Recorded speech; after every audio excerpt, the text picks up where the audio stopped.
সিলেটে তারেক রহমানের নির্বাচনী প্রচারে জনস্রোত। দেশ গড়তে ভোট চাইলেন ধানের শীষে। ষড়যন্ত্র রুখতে সজাগ থাকার আহ্বান। রাতভর বিভিন্ন জেলায় জনসভা। মিরপুরে জনসভা দিয়ে প্রচার শুরু জামাত আমিরের। ফ্যাসিবাদের উত্থান ঠেকানোর ঘোষণা। আজ উত্তরবঙ্গ দিয়ে শুরু হচ্ছে নির্বাচনী সফর। জনসভা সফল করতে ব্যাপক প্রস্তুতি। নির্বাচনে পোস্টার না থাকায় অনলাইনে নতুন চ্যালেঞ্জ। সামাজিক যোগাযোগ মাধ্যমে ভুয়া তথ্য, এআই এর অপব্যবহারের ঝুঁকি। প্রার্থী ও ভোটারদের মধ্যে বাড়ছে উদ্বেগ। কেরানীগঞ্জের হযরতপুর ইউনিয়ন বিএনপির নেতা গুলিবিদ্ধ। নির্বাচনী প্রচার শেষে ফেরার পথে হামলার শিকার। ভোট বানচালের চেষ্টার অভিযোগ আমানুল্লাহ আমানের। এবং টানা 2 মাস ধরে ইউরোপের বাজারের কমছে পোশাক রফতানি আয়। রাজনৈতিক অস্থিতিশীলতায় কারণ। নির্বাচিত সরকারের দূরদর্শী সিদ্ধান্তের অপেক্ষায় উদ্যোক্তারা।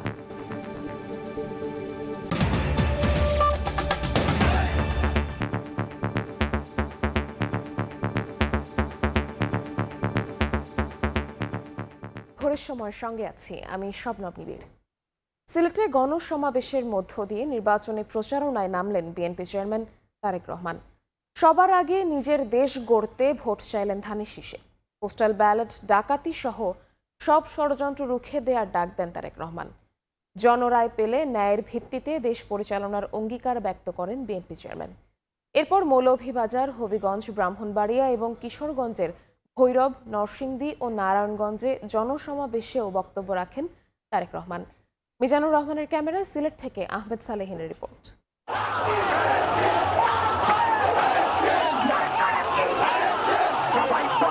নির্বাচনী মাঠে জনতার এক নায়ক, যেন এক কাণ্ডারির আবির্ভাব। 2 বাহুতে যেন মানুষের আকাঙ্ক্ষার শক্তি, ভালোবাসার রঙিন উচ্ছ্বাস। লক্ষ জনতার সামনে বিএনপি চেয়ারম্যান তারেক রহমান। পুরো মাঠ জুড়ে তখন স্লোগান, যে ধ্বনি ছড়িয়ে পড়ে পূর্ণভূমির সব প্রান্তে। বিএনপি চেয়ারম্যানের নির্বাচনী প্রচারণার প্রথম জনসভা সিলেটের আলিয়া মাদ্রাসার মাঠে, যেখানে ভোর থেকে অবস্থান নেয়া নেতাকর্মী ও সাধারণ মানুষ অপেক্ষায় ছিলেন তার বক্তব্য শুনতে, প্রিয় নেতাকে একবারের জন্য দেখার জন্য। দুপুর 12:30টায় সহধর্মিণী ডাক্তার জুবাইদা রহমানকে সঙ্গে নিয়ে মঞ্চে আসেন বিএনপি চেয়ারম্যান তারেক রহমান। বিএনপি মহাসচিব মির্জা ফখরুল ইসলাম আলমগীর আনুষ্ঠানিকভাবে নির্বাচনী প্রচারণা শুরু করে ভোট চান। তারেক রহমান সাহেব আমাদের যে নেতৃত্ব দিচ্ছেন, সেই নেতৃত্বের অগ্রযাত্রায় সামনে এগিয়ে গিয়ে তারেক রহমান সাহেবকে প্রধানমন্ত্রী করে বাংলাদেশকে আমরা সত্যিকার অর্থে একটা গণতান্ত্রিক, সুখী, সমৃদ্ধ বাংলাদেশ গড়ে তুলবে ইনশাআল্লাহ। বিএনপি চেয়ারম্যান তারেক রহমান তার প্রচারণার প্রথম বক্তব্যে চমক রাখেন। সিলেটি ভাষায় কুশল বিনিময় করেন লাখো মানুষের সঙ্গে। আসসালামু আলাইকুম, আপনারা ভালো আছেন? বিএনপিও তার পক্ষ থেকে দেয়া প্রতিশ্রুতি বাস্তবায়নে তারা বদ্ধপরিকর বলে জানান তারেক রহমান। বলেন, ফ্যামিলি কার্ড, কৃষক কার্ড সহ অন্যান্য প্রতিশ্রুতি বাস্তবায়নে ধানের শীষের পক্ষে ভোট চান তিনি। আগামী 12 তারিখে ধানের শীষকে জয়যুক্ত করেন, জয়যুক্ত করতে পারেন, আমরা ইনশাল্লাহ সারা বাংলাদেশের কৃষকদের পাশে তাহলে দাঁড়াতে পারবো। মা বোনদেরকে আমরা ফ্যামিলি কার্ডের মাধ্যমে অর্থনৈতিকভাবে আমরা স্বাবলম্বী করে গড়ে তুলতে চাই। দিল্লি নয়, পিন্ডি নয়, নয় অন্য কোনো দেশ, সবার আগে বাংলাদেশ। তারেক রহমান বলেন, পোস্টাল ব্যালট নিয়ে ষড়যন্ত্র হচ্ছে। অতীতের ভোট ডাকাতির মতো একই রকম ষড়যন্ত্র হচ্ছে। সবাইকে সজাগ থাকার আহ্বান জানান তিনি। মধ্যপ্রাচ্য সহ বিভিন্ন দেশে পোস্টাল ব্যালট যেগুলো পাঠানো হয়েছে সেগুলোকে কিভাবে ডাকাতি করা হয়েছে, ঠিক যারা এই দেশ থেকে পালিয়ে গেছে তারা যেভাবে আপনাদের ভোট ডাকাতি করেছিল, ঠিক একইভাবে আবার সেই ষড়যন্ত্র শুরু হয়েছে। প্রিয় ভাই বোনেরা, সেই ষড়যন্ত্রের বিরুদ্ধে সজাগ থাকতে হবে। একটি দল জান্নাতের টিকিট বিক্রির নামে শিরক করছে মন্তব্য করে তারেক রহমান নির্বাচনের আগেই তারা ঠকাচ্ছে, পরে কি করবে তা নিয়ে সচেতন হওয়ার আহ্বান জানান সাধারণ মানুষকে। একটি দল এই দিব ওই দিব বলছে, টিকিট দিব বলছে না। যার মালিক আল্লাহ, যার অধিকার শুধু আল্লাহর একমাত্র, সবকিছুর অধিকার উপরে আল্লাহর অধিকার। আগেই তো আপনাদেরকে ঠকাচ্ছে, নির্বাচনের ফলে তাহলে কেমন ঠকাবে আপনাদেরকে বোঝে নেবার। আগামী দিনে বিএনপি সরকার গঠিত হলে আমরা নবী করিম সাল্লাল্লাহু আলাইহি সাল্লামের ন্যায় পরায়ণতার ভিত্তিতে ইনশাআল্লাহ দেশকে পরিচালনা করব। ত্রয়োদশ জাতীয় সংসদ নির্বাচনে প্রার্থী হওয়ার মাধ্যমে কোনো জাতীয় নির্বাচনে প্রথমবারের মতো অংশ নিলেন বিএনপি চেয়ারম্যান তারেক রহমান এবং তার প্রথম জনসভায় যে নির্বাচনী জনসভা অনুষ্ঠিত হলো এই সিলেটের আলিয়া মাদ্রাসা মাঠে, যেখান থেকে তিনি আবারও ধানের শীষের পক্ষে ভোট চাইলেন। বললেন জনগণের সমর্থনে নির্বাচিত হলে তাদের দেওয়া প্রতিশ্রুতি বাস্তবায়ন করবেন এই জনগণকে সঙ্গে নিয়ে।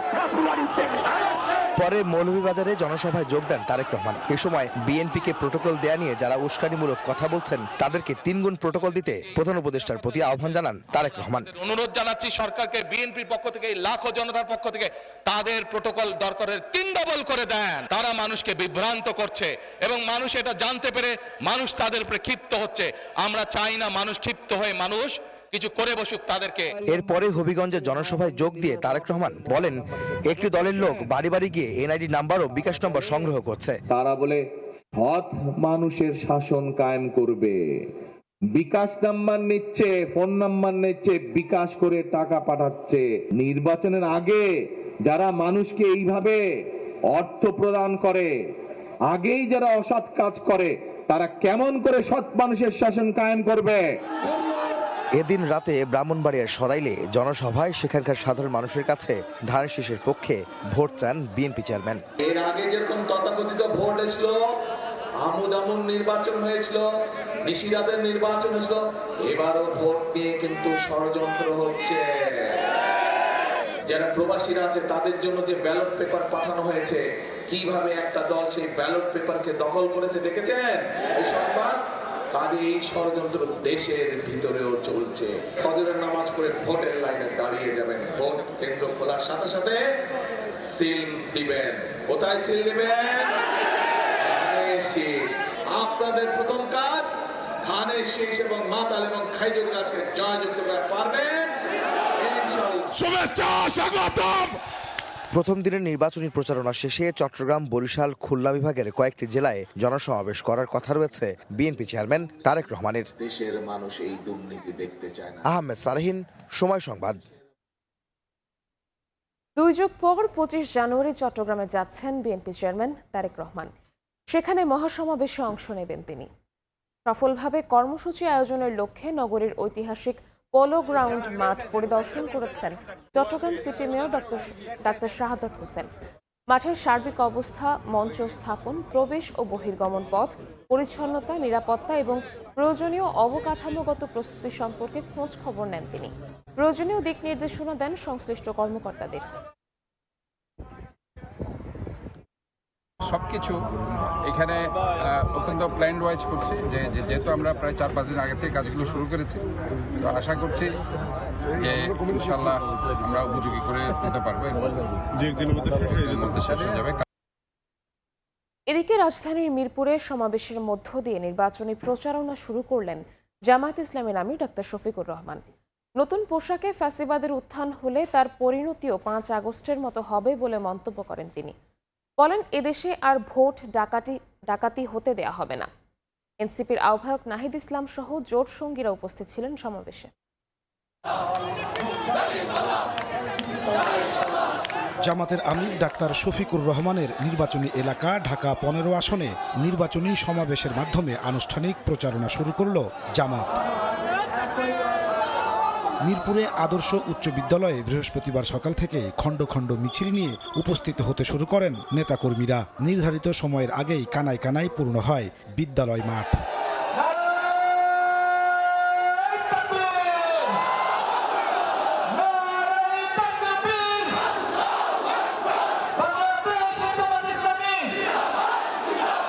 বিকেল 4:30টার দিকে মঞ্চে হাজির হন ঢাকা 15 আসনে জামাতের প্রার্থী ডাক্তার শফিকুর রহমান। এ সময় তার সঙ্গে ছিলেন 10 দলীয় জোটের শীর্ষ নেতারা। ডাক্তার শফিকুর রহমানের পাশে ছিলেন ঢাকার আসনগুলোর দাড়িপাল্লার প্রার্থীরা। এ সময় সব প্রার্থীকে পরিচয় করিয়ে দেন তিনি। সবার হাতে তুলে দেন দলীয় প্রতীক দাড়িপাল্লা। পরে প্রধান অতিথির বক্তব্যে জামাতের আমির বলেন, নতুন পোশাকে দেশে ফ্যাসিবাদের উত্থান হলে তাদের পরিণতিও হবে 5 আগস্টের মতো। আর এই দেশে আমরা ফ্যাসিবাদের ছায়াও দেখতে চাই না। ফ্যাসিবাদ এখন যদি নতুন কোনো জামা পরে আমাদের সামনে আসে, 5 আগস্ট যে পরিণতি হয়েছিল সেই নূতন জামা পরা ফেসিবাদের একই পরিণতি হবে। মানুষ এবার রাষ্ট্র কাঠামো পরিবর্তনের লক্ষ্যে গণভোটে হ্যাকে জয়যুক্ত করবে বলে জানান জামাতের আমির। এ সময় তিনি দুর্নীতিবাজ, চাঁদাবাজ আর দখলবাজের বিরুদ্ধে ভোট দিতে সবার প্রতি আহ্বান জানান।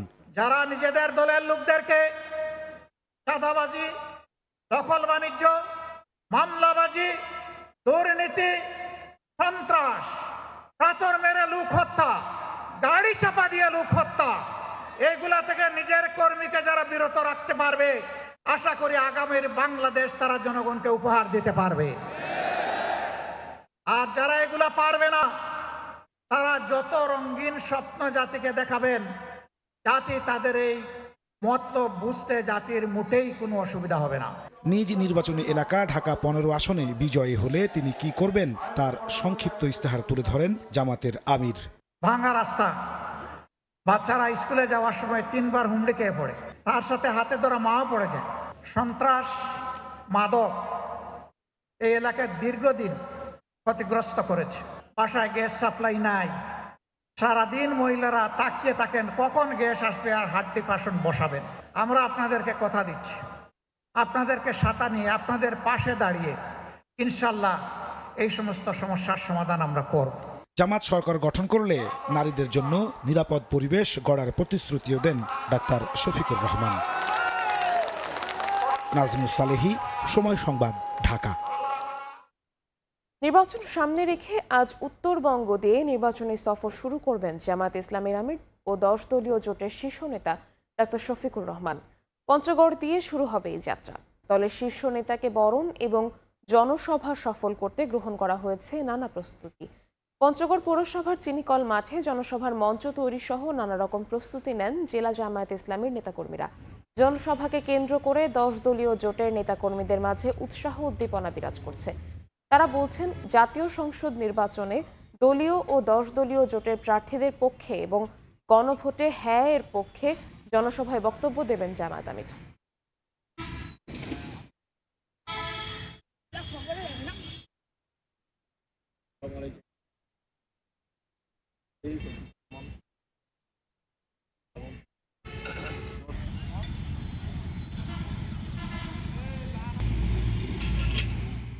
এই জনসভার প্রস্তুতিমূলক কর্মকাণ্ড আমাদের চলছে।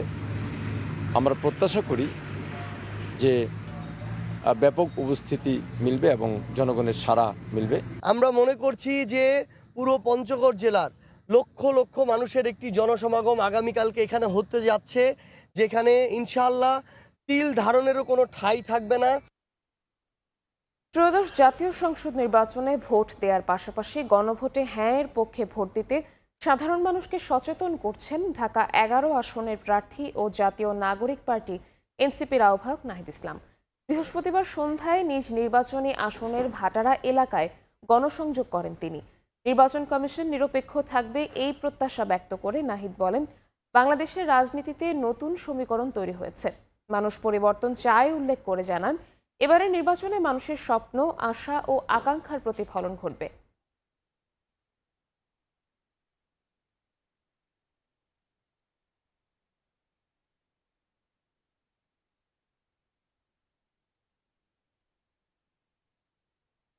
আমরা কোনো আকাশ কুসুম স্বপ্ন মানুষকে দেখাচ্ছি না, যেটা বাস্তবিক সমাধানযোগ্য।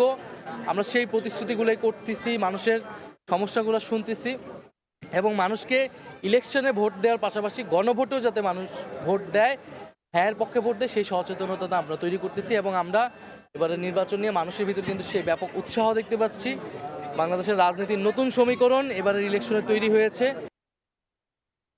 প্রথম দিনে রাজধানীতে উৎসব মুখর পরিবেশে বিভিন্ন দলের প্রচারণায় নানা প্রতিশ্রুতি। প্রতীক হাতে মাঠে নেমেছেন বিভিন্ন দলের প্রার্থী। সমাবেশ, গণসংযোগ আর স্লোগানে মুখর হয়ে উঠেছে রাজধানীর অলিগলি। প্রচারণার প্রথম দিনেই ভোটারদের মাঝে দেখা গেছে উচ্ছ্বাস।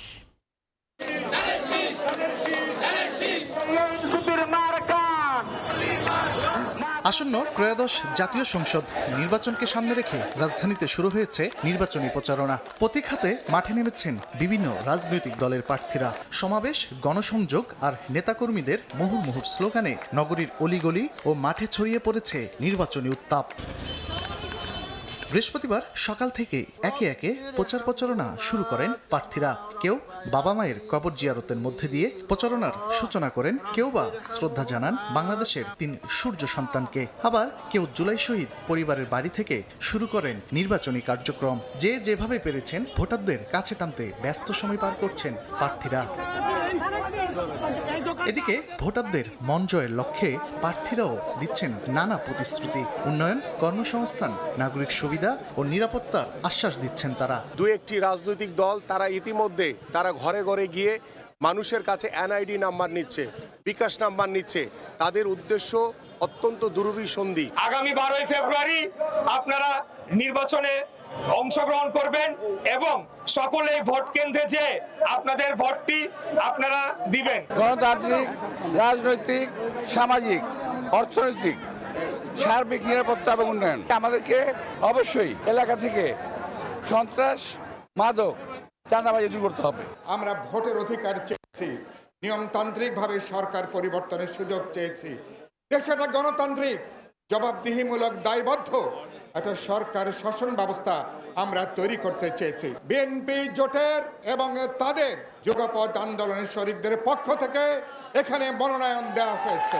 শরীফ ওসমান হাদি ভাইকে যারা হত্যা করেছেন সেই হত্যাকারীদের বিচার আমাদের আজকের এই নির্বাচনী যাত্রার অন্যতম প্রধান দাবি, অন্যতম প্রধান এজেন্ডা। ঢাকা 13 যতগুলো সমস্যায় জর্জরিত, সন্ত্রাস থেকে শুরু করে বেসিক নাগরিক সুবিধা বঞ্চিত, যে এই প্রত্যেকটার সমাধানে আমরা তাদের সাথে কাজ করছি এবং আগামীতে করব। যারা কায়েমি স্বার্থবাদী রাজনৈতিক নেতৃত্ব, তারাই মূলত নিজেদের স্বার্থ উদ্ধার করার জন্য আমাদের এই প্রজন্মকে তারা ধ্বংসের দিকে ঠেলে দিচ্ছে। এই চ্যালেঞ্জগুলোকে মোকাবেলা করাটা আমাদের ঢাকা 13 নির্বাচনী আসনের প্রধান চ্যালেঞ্জ। আগামী 10 ফেব্রুয়ারি পর্যন্ত চলবে নির্বাচনের প্রচারণা। 12 ফেব্রুয়ারি নিজেদের ভোটাধিকার প্রয়োগ করবেন ভোটাররা। তানভীর হাসান মেঘ, সময় সংবাদ, ঢাকা। এদিকে রাজধানীর বাইরেও নির্বাচনী প্রচারণার প্রথম দিন ব্যস্ত সময় পার করেন প্রার্থীরা। চট্টগ্রামে বিএনপি প্রার্থী আমির খসরু মাহমুদ চৌধুরী দেশের মানুষের স্বপ্ন পূরণের অঙ্গীকার করেন। খুলনায় জামায়াত প্রার্থী মিয়া গোলাম পরওয়ার বৈষম্যহীন, দুর্নীতিমুক্ত রাষ্ট্র গঠনের প্রতিশ্রুতি দেন। রংপুরে প্রচারণা চালান এনসিপি সদস্য সচিব আখতার হোসেন। দেশজুড়ে শুরু হয়েছে নির্বাচনী প্রচারণা। ভোটারদের মন জয়ের লড়াইয়ে ব্যস্ত বিভিন্ন রাজনৈতিক দলের প্রার্থীরা। চট্টগ্রাম নগরীর কদমতলী মোড় থেকে গণসংযোগ শুরু করেন বিএনপির স্থায়ী কমিটির সদস্য ও চট্টগ্রাম 11 আসনের ধানের শীষ প্রার্থী আমির খসরু মাহমুদ চৌধুরী। দেশের মানুষ যে স্বপ্ন দেখছে, বিএনপি তাদের প্রত্যাশা পূরণ করবে বলে অঙ্গীকার করেন তিনি। গণতন্ত্রের যুদ্ধে আমাদেরকে জয়ী হতে হবে। বাংলাদেশ গড়ার জন্য যে নতুন বাংলাদেশের প্রত্যাশা মানুষের, সেটা পূরণে বিএনপির উপর জনগণ আস্থা রাখছে। তারা আজকে বেরিয়ে আসছে, রাস্তায় সমর্থন দিচ্ছে, নির্বাচনে ভোট দেওয়ার জন্য অপেক্ষা করছে। বৃহস্পতিবার সকালে প্রথম দিনের নির্বাচনী প্রচারণা নামেন খুলনা 5 আসনের জামায়াত প্রার্থী দলটির সেক্রেটারি জেনারেল মিয়া গোলাম পরওয়ার। বিভিন্ন ব্যবসা প্রতিষ্ঠান এবং বাসাবাড়িতে গণসংযোগ করেন তিনি। বলেন, বৈষম্যহীন, দুর্নীতিমুক্ত রাষ্ট্র গঠনের প্রতিশ্রুতি দিচ্ছে জামায়াত। অসৎ, দুর্নীতিবাদ, চরিত্রহীন, চাঁদাবাজ এই জাতীয় লোকরা যদি ওখানে পাঠান আর ভালো শাসন যাবেন, চুরি হবে না, দুর্নীতি হবে না, তা কি পাওয়া যাবে? আসসালামু আলাইকুম।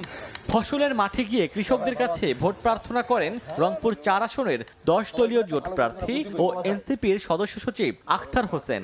এ সময় তিনি সাংবাদিকদের কাছে দেশের আইন শৃঙ্খলা পরিস্থিতি নিয়ে শঙ্কা প্রকাশ করেন।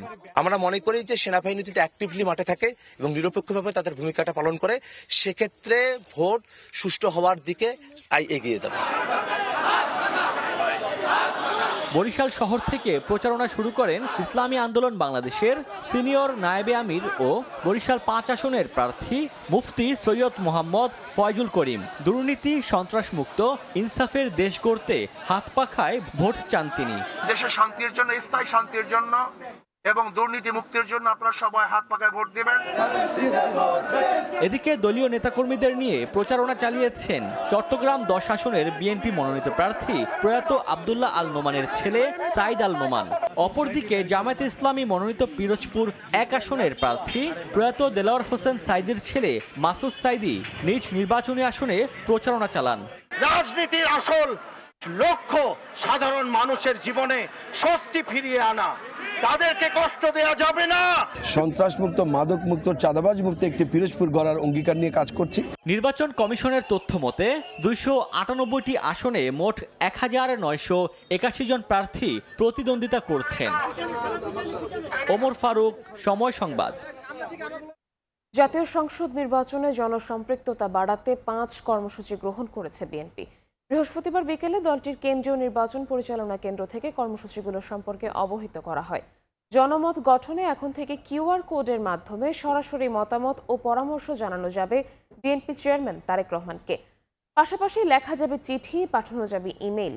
Youth policy talk with Tarique রহমানের মাধ্যমে তারুণ্যের ভাবনা সরাসরি শুনবেন তারেক রহমান। এছাড়া 8টি লিফলেটের মাধ্যমে বিদেশি কূটনৈতিকদের কাছেও পৌঁছে দেওয়া হবে বিএনপির আগামীর পরিকল্পনা। মাধ্যমে বাংলাদেশের যে কোনো মানুষের কাছে কিউআর কোডে এবং সেই যে ওয়েবসাইটটিতে চলে যাওয়ার কথা অটোমেটিকলি সেই ওয়েবসাইটে চলে যাবেন। ওয়েবসাইটে যাওয়ার পরই আপনারা আপনাদের মতামত এবং সেখানে কিছু আপনার নাম, ঠিকানা বা যেটা দিতে হয়, এবং এই মতামতগুলো আমরা আনটিল নির্বাচন পর্যন্ত আমরা সেটি নেব। ইমেলের অ্যাড্রেসটা হচ্ছে মেইল MAIL @letter LETTER 2 হচ্ছে নাম্বারে 2 TR.com।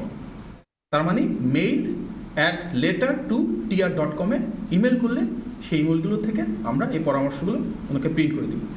পাশাপাশি ফেসবুক গ্রুপ যেটার নাম হচ্ছে লেটার টু তারেক রহমান, এবং একটা ওয়েবসাইটও আছে লেটার টু আর। গণহত্যাকারী শেখ হাসিনার নো ভোট ক্যাম্পেইনে দেশে মানুষ সাড়া দেবে না বলে মন্তব্য করেছেন প্রেস সচিব শফিকুল আলম। 12 ফেব্রুয়ারি নির্বাচনে জনগণই এর বিরুদ্ধে জবাব দেবে বলে আশা করেন তিনি। বৃহস্পতিবার বিকেলে রাজধানীর ফরেন সার্ভিস একাডেমিতে সংবাদ সম্মেলনে নির্বাচনের আগের দিনও সাধারণ ছুটি থাকবে বলে জানান প্রেস সচিব।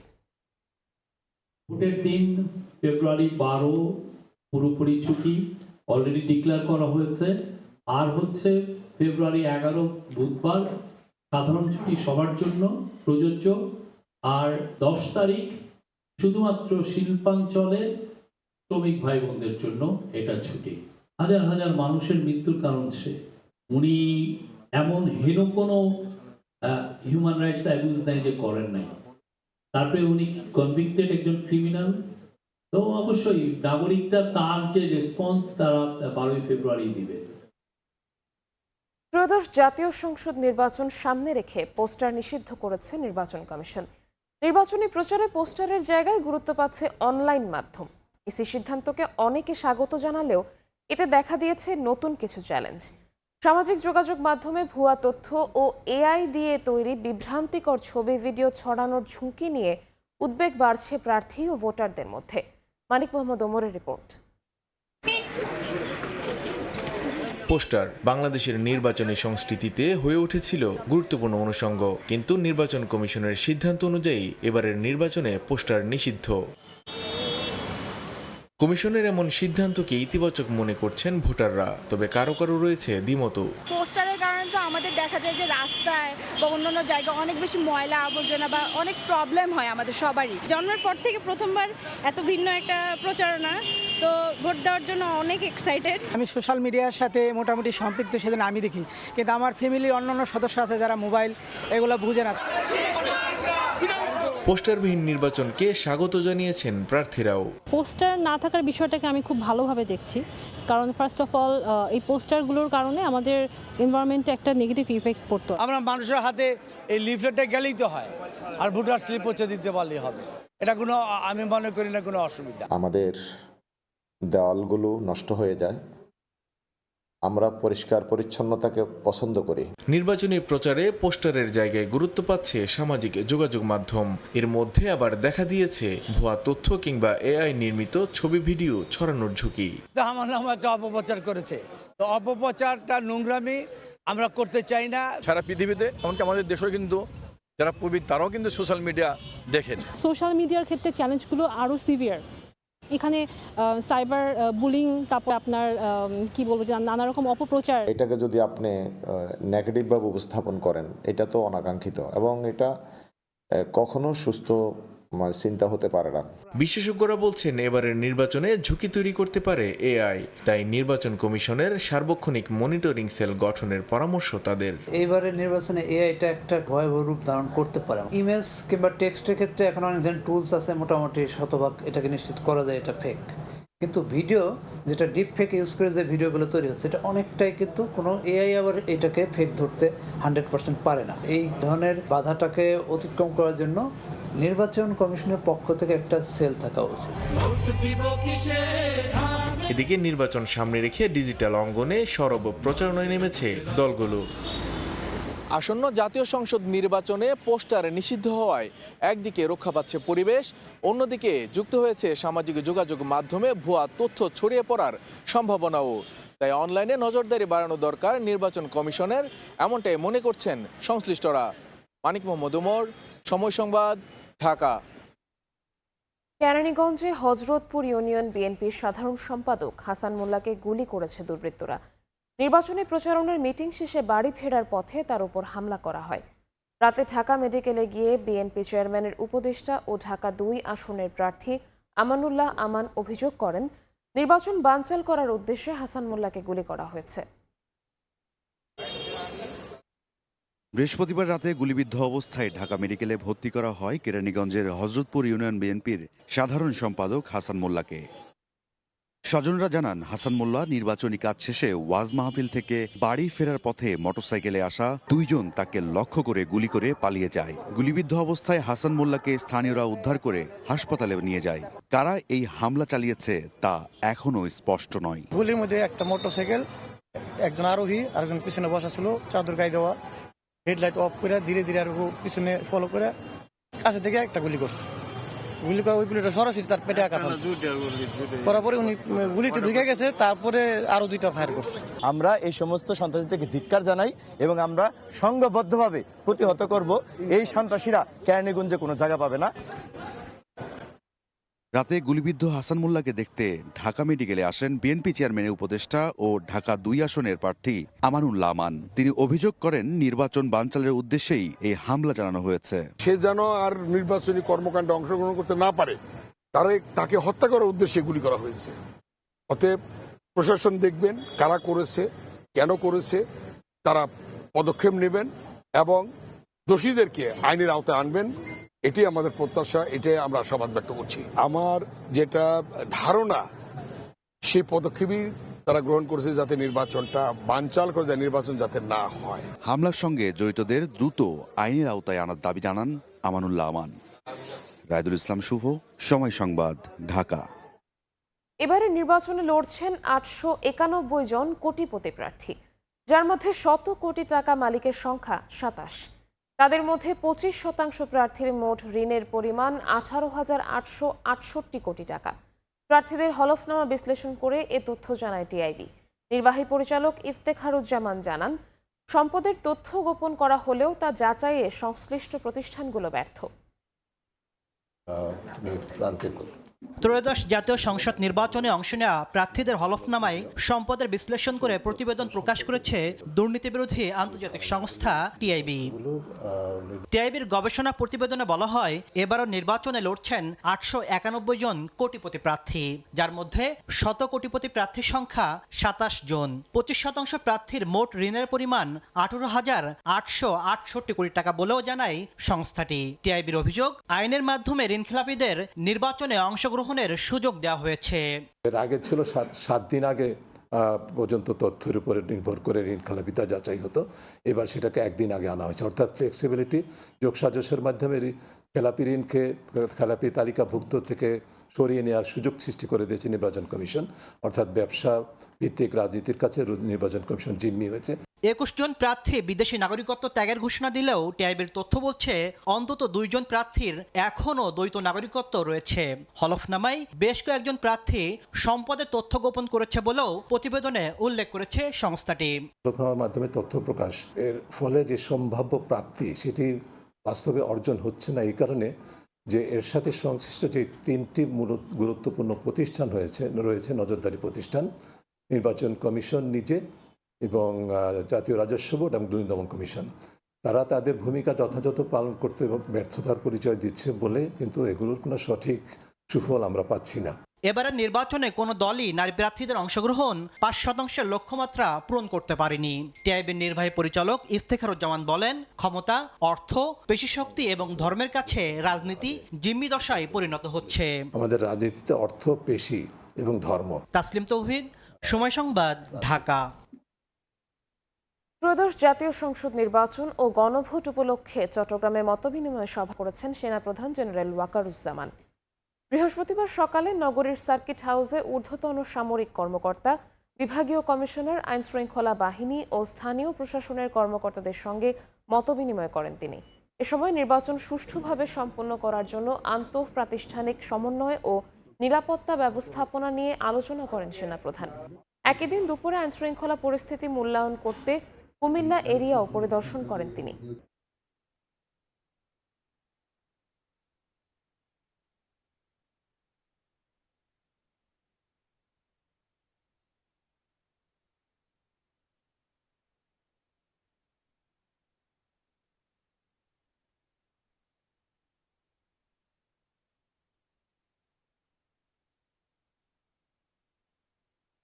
প্রশাসন একটি দলের পক্ষে ভূমিকা পালন করছে বলে মন্তব্য করেছেন জামাত ইসলামীর সহকারী সেক্রেটারি জেনারেল ও সিরাজগঞ্জ ৪ আসনের প্রার্থী রফিকুল ইসলাম খান।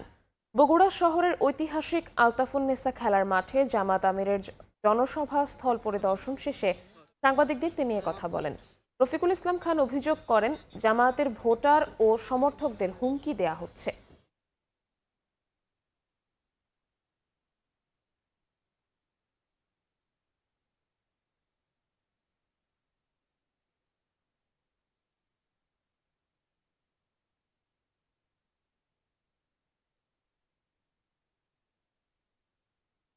আমাদের ভোটারদেরকে হুমকি দেওয়া হচ্ছে, আমাদের যারা কাজ করে তাদেরকে হুমকি দেওয়া হচ্ছে এবং অনেক জায়গায় বলা হচ্ছে ভোট দিয়ে, দাঁড়িপাল্লায় ভোট দিয়ে আপনারা কেউ নির্বিঘ্নে বাড়িতে ফিরতে পারবেন না, ভোট কেন্দ্রে যেতে পারবেন না, এটা বলছে। তবে আমাদের বক্তব্য খুবই পরিষ্কার, সরকারের দায়িত্ব ভোটাররা যাতে নির্বিঘ্নে ভোট কেন্দ্রে যে ভোট দিতে পারে, ভোটারদের নিরাপত্তা নিশ্চিত সহ ভোট দানের পরিবেশ নিশ্চিত করার দায়িত্ব হলো সরকারের। নির্বাচনের দিন যতই ঘনিয়ে আসছে, প্রার্থীদের কাছে সাধারণ ভোটারদের তৈরি হচ্ছে নানা প্রত্যাশা। পাড়া মহল্লা সহ বিভিন্ন স্থানের চায়ের দোকানে সাধারণ মানুষ মেতে উঠছেন ত্রয়োদশ জাতীয় সংসদ নির্বাচনের আলোচনা সমালোচনায়। প্রার্থীদের প্রতিশ্রুতির ফুলঝুরি নয়, উন্নয়ন বঞ্চিত জামালপুরবাসী চাইছেন নির্বাচিত জনপ্রতিনিধিদের হাত ধরে কাঙ্ক্ষিত উন্নয়ন। চায়ের আড্ডায় ভোটারদের প্রত্যাশার কথা তুলে ধরেছেন সহকর্মী জাহাঙ্গীর আলম। আমি আছি জামালপুর ৫ আসনের নির্বাচনী এলাকার সত্যপীর তীর্থ এলাকায়। এখানে চায়ের আড্ডায় ত্রয়োদশ জাতীয় সংসদ নির্বাচনে এই এলাকার মানুষের প্রত্যাশার কথা জানবো এখন আমরা। ভোটটা যেন সুস্থ দিতে পারি, যার যার ভোট সেই যে দিতে পারে। আমরা চাই যে কৃষি পণ্যের উপর বীজ এবং সারের দাম যাতে কম হয়। আমরা আশা রাখবো আগামী নির্বাচিত সরকার এসে বিচার ব্যবস্থাকে স্বাধীন বিচার ব্যবস্থা হিসেবে যেন প্রতিষ্ঠিত করতে পারে। স্কুলের মাঠ করা, যাতে পোলাপান খেলা করতে পারে বা মাদকাসক্তি না যেতে পারে, সেদিকে খেয়াল রাখা। আমাদের শিক্ষার মান উন্নয়ন, মাদকমুক্ত পরিবেশ, এইভাবে যারা করবে, এটাই আমার সবচেয়ে বড় প্রত্যাশা। বর্তমান আমরা এমন এক সরকার চাই যে আমাদের ব্যবসা বান্ধব, ছাত্রদের নিরাপত্তা এবং রাস্তাঘাট উন্নয়ন। হাজার বছরের প্রাচীন জনপদ কালের পরিক্রমায় ফেনী এখন প্রবাসী আয়ের জেলা হিসেবে দেশ খ্যাত। এই জনপদটি যেন গুণীদের তীর্থস্থান। যোগাযোগের জন্য গুরুত্বপূর্ণ জেলাটি প্রবাসীর অর্থের প্রবাহে, ব্যবসা বাণিজ্য ও কৃষিতে সমৃদ্ধ হওয়ায় গড়ে উঠেছে শক্তিশালী অর্থনৈতিক সমাজ ব্যবস্থা।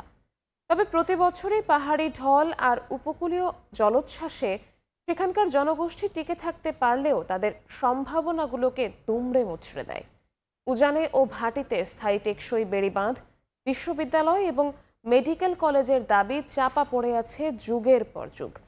ফেনীর দুঃখগাঁথা, জনজীবন আর সম্ভাবনার চিত্র তুলে ধরছেন সহকর্মী আতিয়া সজল। ক্যামেরায় ছিলেন জুলহাস তালুকদার।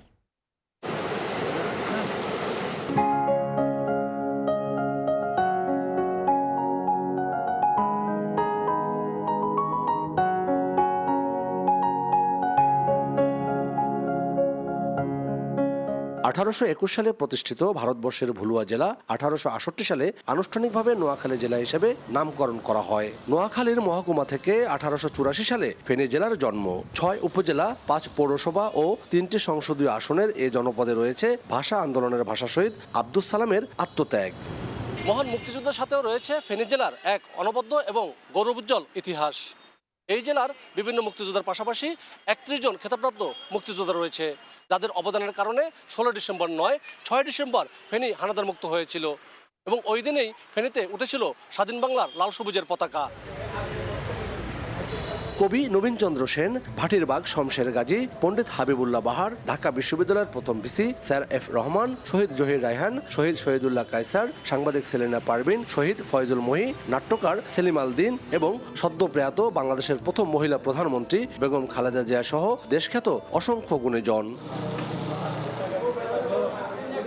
বাংলাদেশ ব্যাংকের আর্থিক অন্তর্ভুক্তির সূচকে ফেনী দফায় দফায় শীর্ষে অবস্থান করলেও এখন দেশের দ্বিতীয়। প্রবাসীদের আয়, আবাসন ও ভোগবিলাসে ব্যয় হলেও অনুকূল পরিবেশের অভাবে উৎপাদনশীল খাতে ব্যয় হয় না। পার মান্থ আমার এখানে অ্যাবাউট 35 থেকে 40 কোটি টাকা, অনেক ক্ষেত্রে এর বেশিও আসে। পারিবারিক খরচের জন্য রেমিটেন্সটা আসে। ফেনীর যেই রেমিটেন্স আসতেছিল এটাকে যদি যথাযথভাবে যদি আমরা ব্যবহার করতে পারতাম তাহলে আমাদের এই দেশেও বড় মাঝারি ইন্ডাস্ট্রি করা সম্ভব। ঢাকা চট্টগ্রাম মহাসড়কের ফেনীর মহিপালেই দেশ জুড়ে যোগাযোগ। এই যোগাযোগ ব্যবস্থাই ফেনীকে সমৃদ্ধ করেছে ব্যবসা বাণিজ্যে। তবে মহাসড়কের লালপোল ও বিসিক শিল্প এলাকায় উড়াল সেতু বা পাতাল সেতু না থাকায় এ যেন মরণ ফাঁদ। এই দুইটি জায়গায় হচ্ছে আমাদের জন্য মরণ ফাঁদ। এটা যদি ওভারপাস কিংবা আন্ডারপাস করা হয় তাহলে এই মরণ ফাঁদ মানে মানুষের মৃত্যুর যে মিছিল রয়েছে সেটি অনেকাংশে কমে আসবে। সরকারি বেসরকারি মিলিয়ে জেলায় অসংখ্য হাসপাতাল ও ক্লিনিক গড়ে উঠলেও বেশিরভাগই ব্যয়বহুল। দরিদ্র মানুষের নাগালে তা অনেকটা বাইরে। অন্যদিকে 250 হাজার জেলার হাসপাতালটি রয়েছে নানা ঘাটতি। মেডিকেল কলেজ প্রতিষ্ঠার দাবি থাকলেও তা এখনো উপেক্ষিত। শুধু ফেনী না, আশেপাশের নোয়াখালী, কুমিল্লা এবং মিরসরাই থেকেও অনেক রোগী আসে। উন্নত চিকিৎসা পেতে হলে অবশ্যই এখানে একটা মেডিকেল কলেজ দরকার।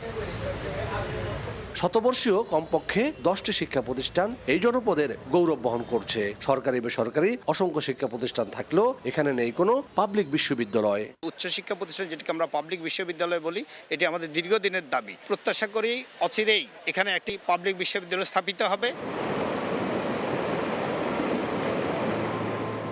ফেনী জেলাকে ঘিরে রেখেছে 5টি নদী। এর মধ্যে উজানে ভারতীয় পানি আগ্রাসনের শিকার হয়ে মুহুরী, কহুয়া আর সেলুনিয়া নদীর বন্যা নিয়ন্ত্রণ বাঁধের ভাঙনে 24-এর ভয়াবহ বন্যায় বিপর্যস্ত হয়েছিল জনজীবন। সেই ক্ষতিগ্রস্ত বাঁধ নির্মাণেও নয়ছয় হচ্ছে বলে ক্ষোভ জেলার উত্তরের জনপদের মানুষের। শুকনো মৌসুমে নদীর পানি বন্ধ করে দেওয়া হয়। বন্ধ করে দিলে কৃষকরা যে চাষাবাদ যে শেষ কার্যক্রম আছে ওই কার্যক্রম থেকে বঞ্চিত হয়। আশ্বাস আর চাই না, আমরা চাই যে এটি আসলে সঠিক একটি বাস্তবায়নের মাধ্যমে সমগ্র জেলাটাকে নদী পাড়ের যে বাসিন্দারা আছে তাদেরকে একটি সুরক্ষিত জীবন যেন দিতে পারে সরকার।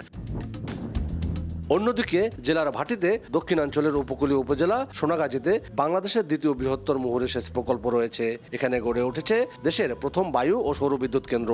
অসংখ্য মৎস্য খামার, দেশের সবচেয়ে বড় অর্থনৈতিক অঞ্চলও এখানে। তবে এরই আড়ালে ভূমিদস্যুদের করাল গ্রাসে বিলীন হচ্ছে চারণভূমি, ধ্বংস হচ্ছে প্রাণ প্রকৃতি। কার থেকে কে ইজারা নিছে সেটা বলে না, শুধুমাত্র পলিটিক্যালি পাওয়ার খাটিয়ে এবং প্রশাসনকে দিয়ে বিভিন্ন সময় হয়রানি করে, যার কারণে সাধারণ মানুষ যে যার জায়গা সে বলতে পারতেছে না যে এটা আমার জায়গা। সোনাগাজীর এই ভূমি রক্ষার স্বার্থে, এই ফসলাদি জীব বৈচিত্র্য রক্ষার স্বার্থে আউটার বেড়িবাঁধটা অতি প্রয়োজনীয়। 103 কিলোমিটার ভারতীয় সীমান্তের ফেনীর 6টির মধ্যে 4টি উপজেলায় সীমান্ত লাগোয়া। এর মধ্যে পরশুরামের বিলোনিয়া স্থল বন্দরে বাংলাদেশ থেকে ভারতে সীমিত আকারে শুধু সিমেন্ট রপ্তানি হলেও আমদানি অনেকটা শূন্যের কোঠায়। এই বিলোনিয়া স্থলবন্দর যে কারণে দেওয়া হয়েছে, দ্বিপাক্ষিক যে বাণিজ্য সেটা যেন হয়, যাতে করে এক পাক্ষিক কেউ ভোগ না করে আরেক পক্ষ যাতে বঞ্চিত না হয়। 928 বর্গ কিলোমিটার আয়তনের ফেনী জেলায় 2022 সালের জনশুমারি অনুযায়ী মোট জনসংখ্যা হলো 16,48,896 জন। এর মধ্যে জেলায় মোট ভোটার সংখ্যা 13,16,536 জন। আতিয়ার সজল, সময় সংবাদ, ফেনী। সাবেক প্রধানমন্ত্রী শেখ হাসিনার প্রেস সচিব নাইমুল ইসলাম খান ও তার স্ত্রীর বিরুদ্ধে দুর্নীতির মামলায় চার্জশিট অনুমোদন দিয়েছে দুদক। সংবাদ সম্মেলনে দুদকের মহাপরিচালক আক্তার হোসেন এ তথ্য জানান। তিনি বলেন, নাইমুল ইসলাম খান ও তার স্ত্রীর বিরুদ্ধে সম্পদ বিবরণী দাখিলের নোটিশ জারি করা হয়েছিল। কিন্তু নির্ধারিত সময় সম্পদের হিসাব দাখিল না করায় তাদের বিরুদ্ধে মামলা করেছিল দুদক। এদিকে ভূমি গ্রহণে অনিয়মের অভিযোগে রূপায়ণ হাউজিংয়ের চেয়ারম্যান লিয়াকত আলী, আলোচিত ম্যাজিস্ট্রেট রোকনউদ্দৌলা সহ 43 জনের বিরুদ্ধে মামলা করেছে দুদক। অভিযোগ সংশ্লিষ্ট জনাব মোহাম্মদ নাইমুল ইসলাম খান, সাবেক প্রধানমন্ত্রীর প্রেস সচিব, প্রধানমন্ত্রীর কার্যালয় ঢাকা, এবং তাঁর স্ত্রী, তাদের দুজনের প্রতি দুর্নীতি দমন কমিশন আইন 2004-এর 26(1) ধারা অনুযায়ী সম্পদ বিবরণী দাখিলের আদেশ জারি করা হয়েছিল। নির্ধারিত সময়ের মধ্যেই সম্পদ বিবরণী দাখিল না করার জন্য তাদের দুজনের বিরুদ্ধে বিজ্ঞ আদালতে চার্জশিট দাখিলের সিদ্ধান্ত গৃহীত হয়েছে। গোপন সংবাদের ভিত্তিতে বেনাপোল থেকে ঢাকার উদ্দেশ্যে আসা একটি বাসে অভিযান চালিয়ে মোহাম্মদ আজগর আলী নামে এক অস্ত্র ব্যবসায়ীকে আটক করেছে ঢাকা মহানগর গোয়েন্দা পুলিশের লালবাগ বিভাগ। এ সময় তাকে তল্লাশি করে 2টি অবৈধ বিদেশি পিস্তল, 4টি ম্যাগাজিন ও 21 রাউন্ড গুলি উদ্ধার করা হয়। বৃহস্পতিবার বিকেলে রাজধানীর মিন্টো রোডের ডিএমপি মিডিয়া সেন্টারে আয়োজিত এক সংবাদ সম্মেলনে এ তথ্য জানান ঢাকা মহানগর গোয়েন্দা পুলিশের লালবাগ বিভাগের ডিসি মোহাম্মদ মুশতাক সরকার। তিনি বলেন, শ্যামপুর থানাধীন ধোলাইপাড় এলাকায় অভিযান চালিয়ে অস্ত্র ব্যবসায়ী আজগর আলীকে আটক করা হয়। ব্যবসার উদ্দেশ্যেই আনা হয় এসব অস্ত্র জানিয়ে ডিসি লালবাগ বলেন, আসন্ন নির্বাচনে অস্থিতিশীলতা তৈরির উদ্দেশ্যেই এসব অবৈধ অস্ত্র আনা হয়েছে কিনা তা তদন্ত সাপেক্ষে বলা যাবে।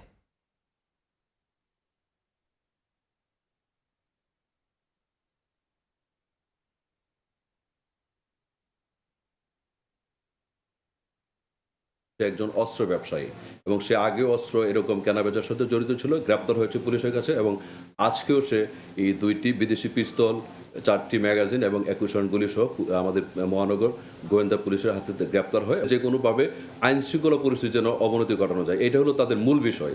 এখন এটা এই নির্বাচনের সংশ্লিষ্ট কিনা সেটা আমরা তাকে নিবিড়ভাবে জিজ্ঞাসাবাদ করলে হয়তো বা এরকম তথ্য থাকলে আমরা জানতে পারবো। এই যে অস্ত্র, তার রুটটা, সে কোথা থেকে এই অস্ত্রগুলো কিনলো এবং কার কাছে সে বিক্রি করার জন্য এটা নিয়ে আসছিল, সেই জিনিসগুলো আমরা উদ্ঘাটন করার চেষ্টা করবো।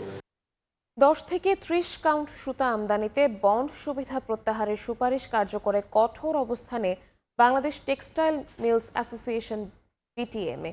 7 দিনের মধ্যে এনবিআর ইতিবাচক সিদ্ধান্ত না জানালে 1 ফেব্রুয়ারি থেকে দেশের সব সুতাকল বন্ধের ঘোষণা দিয়েছে সংগঠনটি। 10 থেকে 30 কাউন্ট সুতা আমদানিতে বন্ড সুবিধা প্রত্যাহারে এনবিআরকে যে সুপারিশ করেছে বাণিজ্য মন্ত্রণালয়, তা আগামী 7 দিনের মধ্যে বাস্তবায়ন করা না হলে 1 ফেব্রুয়ারি থেকে বন্ধ থাকবে দেশের সব স্পিনিং মিল। বৃহস্পতিবার দুপুরে নিজ কার্যালয়ে সংবাদ সম্মেলন করে এমন কঠোর অবস্থানের কথা জানিয়েছে বস্ত্র খাতের শীর্ষ সংগঠন বিটিএমএ। আমরা বাধ্য হব আগামী মাসে আমাদের ফ্যাক্টরিগুলো বন্ধ করতে, কারণ আমরা আর পারতেছি না, আমাদের পিঠ দেওয়ালে ঠেকে গেছে, আমরা 2 দিন পরে জেলে চলে যাব, টাকা দিতে পারবো না। সুতাকল বন্ধ থাকায় শ্রমিক অসন্তোষ তৈরি হলে এর দায় দায়িত্ব সরকারকেই বহন করতে হবে বলেও স্পষ্টভাবে জানিয়ে দেয় সংগঠনটি। আমাদের কাপড় চোপড় রেখে খালি গায়ে রাস্তায় গিয়ে দাঁড়ানোর অবস্থা হয়ে গেছে। আমার বাড়িতে কিছুদিন পরে ব্যাংক লোক পাঠাবে, টাকা দেন। নতুন তো এখন হয় ব্যাংকের নিচে এসে লোক বাদ্য বাজায়, বাদ্য যখন বাজাবেন তাহলে আমার প্রোটেকশন কি?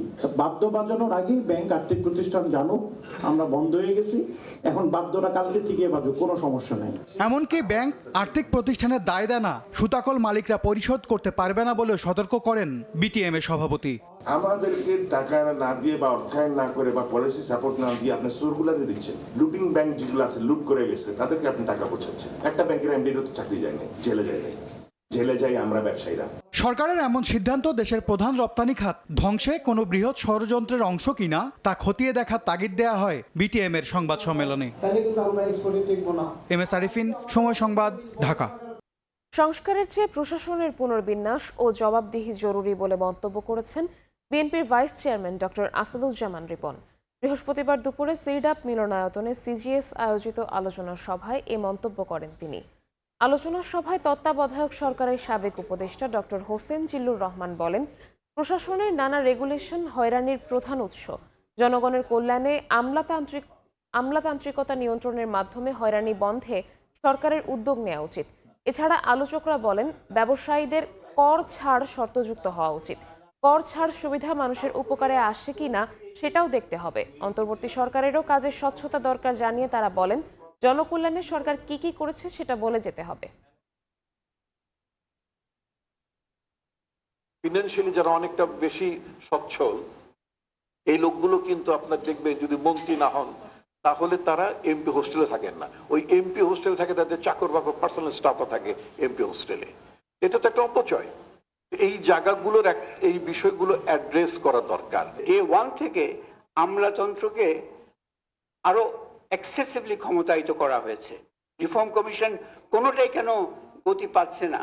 পার্টলি বিকজ আমলাতন্ত্রে সেখানে উৎসাহ নেই। নট অনলি ফর আমাদের একটা ভালো সরকারের জন্য, আমাদের দরকার মানুষের উপকারের জন্য। রাজধানীর নয়াপল্টন এলাকায় শিশু শিক্ষার্থীকে নির্যাতনের ঘটনায় তীব্র সমালোচনার মুখে পড়েছে শারমিন একাডেমি নামের একটি শিক্ষা প্রতিষ্ঠান। ঘটনার ভিডিও সামাজিক যোগাযোগ মাধ্যমে ছড়িয়ে পড়ার পর এবার স্কুলটিতে তালা ঝুলিয়ে গা ঢাকা দিয়েছে কর্তৃপক্ষ। এরই মধ্যে আদালতে মামলা করার সিদ্ধান্ত নিয়েছেন এক আইনজীবী ও শিশুটির পরিবার।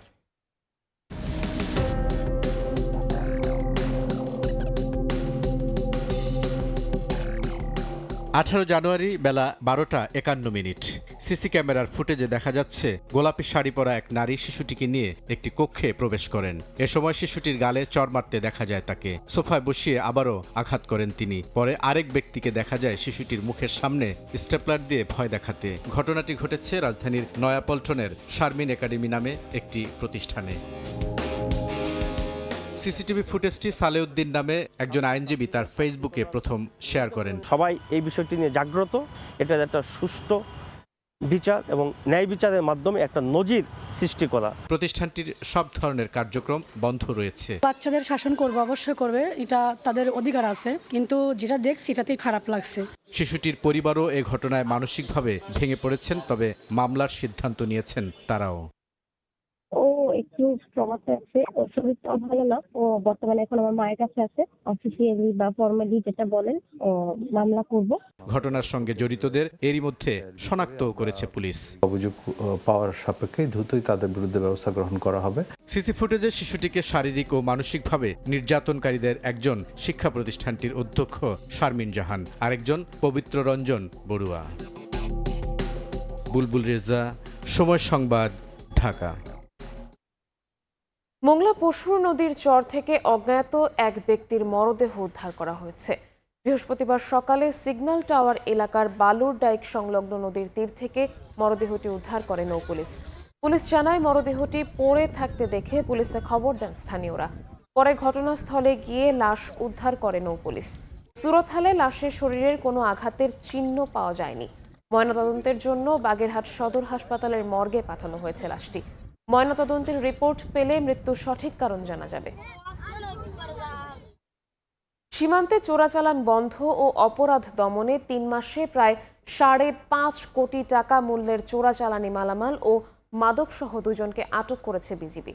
বৃহস্পতিবার সকালে বিজিবির খেদা ছাড়া ব্যাটালিয়নের সদর দপ্তরে এক সংবাদ সম্মেলনে এ তথ্য নিশ্চিত করেন লেফটেন্যান্ট কর্নেল শাহিনুল ইসলাম। তিনি জানান, অভিযানে একটি 12 বোর পিস্তল, 2 রাউন্ড তাজা গুলি সহ দেশীয় অস্ত্র উদ্ধার এবং 432টি গরু ও 18টি ছাগলের চোরাচালান আটক করা হয়। এছাড়াও নির্বাচনকে কেন্দ্র করে সীমান্ত এলাকায় নিরাপত্তা জোরদারের পাশাপাশি পার্বত্য অঞ্চলের 33টি উপজেলায় বিজিবি সদস্যরা নির্বাচনী দায়িত্ব পালন করবেন।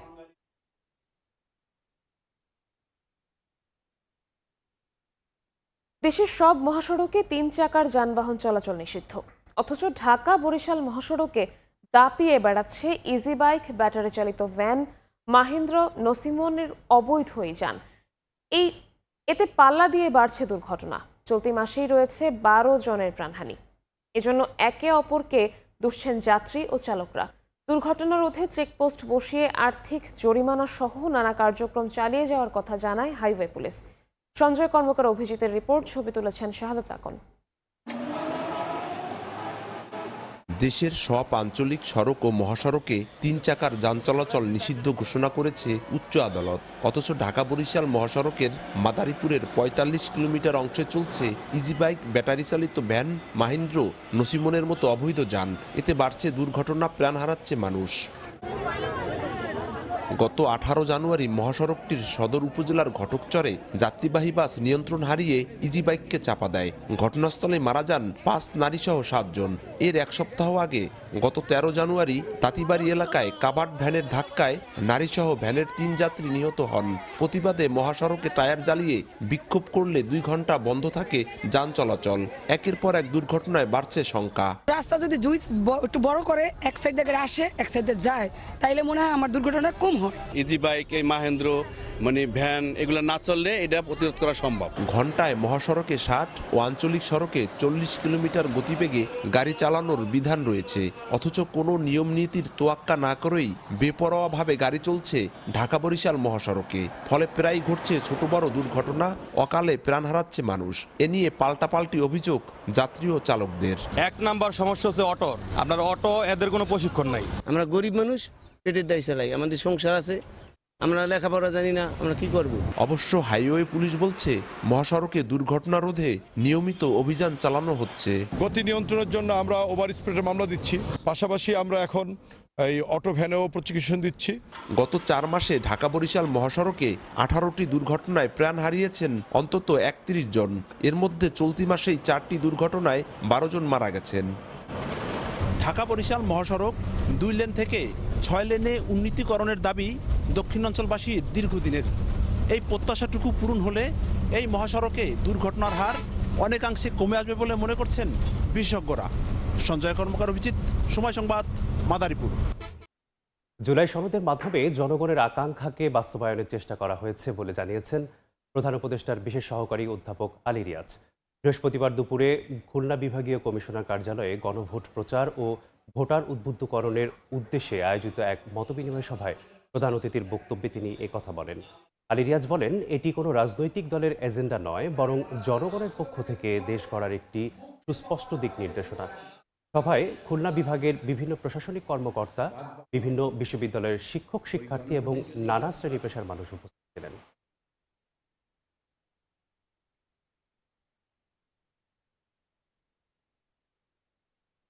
রাজনৈতিক দলগুলোর বিষয়ে তার অবশ্যই নিরপেক্ষতা আছে, কিন্তু সংস্কারের প্রশ্নে অধ্যাপক ইউনূসের নেতৃত্বাধীন অন্তর্বর্তী সরকার কোনো অবস্থাতেই নিরপেক্ষ থাকতে পারে না। তাদের উদ্যোগে, সরকারের উদ্যোগে, কিন্তু সরকারের তৈরি করা নয়, যে এজেন্ডা তৈরি হয়েছে সেই এজেন্ডাই জুলাই জাতীয় সনদ। সেটা বাস্তবায়নের জন্য সকলের সম্মতি চাইছেন সরকার। কুমিল্লায় আইনজীবীর বাসা থেকে বিদেশি পিস্তল ও গুলিসহ 2 জনকে গ্রেপ্তার করেছে পুলিশ। পুলিশ জানায়, বৃহস্পতিবার ভোরে সদর দক্ষিণ টমসম ব্রিজ এলাকায় নিয়মিত চেকপোস্ট পরিচালনা করে পুলিশের একটি টিম। এ সময় আরিফ নামের এক যুবককে তল্লাশি করে একটি চাকু ও 5 রাউন্ড গুলি উদ্ধার করা হয়। পরে তার দেয়া তথ্যের ভিত্তিতে অ্যাডভোকেট মাহমুদুল হক মাসুমের বাসায় অভিযান চালানো হয়। অভিযানে 5 রাউন্ড গুলি ভর্তি ম্যাগাজিন ও একটি বিদেশি পিস্তল সহ আটক করা হয় মাসুমকে। পরে ওই 2 জনের বিরুদ্ধে অস্ত্র আইনে মামলা করা হয়। সন্ধ্যায় আদালতের মাধ্যমে তাদেরকে জেল হেফাজতে পাঠানো হয়। নোয়াখালীতে 18 মামলার আসামি ও আন্তজেলা ডাকাত দলের সর্দার পিতা পুত্রকে গ্রেপ্তার করেছে পুলিশ। বৃহস্পতিবার বিকেলে সংবাদ সম্মেলনে এ তথ্য নিশ্চিত করেন অতিরিক্ত পুলিশ সুপার আবু তৈয়ব মোহাম্মদ আরিফ হোসেন। তিনি জানান, সদরের আন্ডারচর ইউনিয়নের পশ্চিম মাইজচরা গ্রামে অভিযান চালায় পুলিশ। এ সময় তালিকাভুক্ত শীর্ষ সন্ত্রাসী ও ভূমিদস্যু মোহাম্মদ রমিজ ও তার পিতা মোহাম্মদ আমিনুল হককে একটি দেশীয় 1 শুটার গান, একটি দোনালা পাইপ গান এবং 5 রাউন্ড কার্তুজ সহ হাতে নাতে গ্রেপ্তার করা হয়। পুলিশ জানায়, আসামিরা এলাকায় আধিপত্য বিস্তারকে কেন্দ্র করে গোলাগুলি করে জনমনে চরম আতঙ্ক সৃষ্টি করছিল।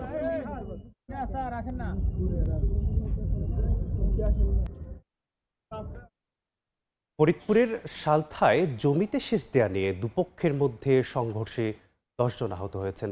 এ সময় বেশ কয়েকটি বাড়িতে ভাঙচুর ও লুটপাটের ঘটনা ঘটে।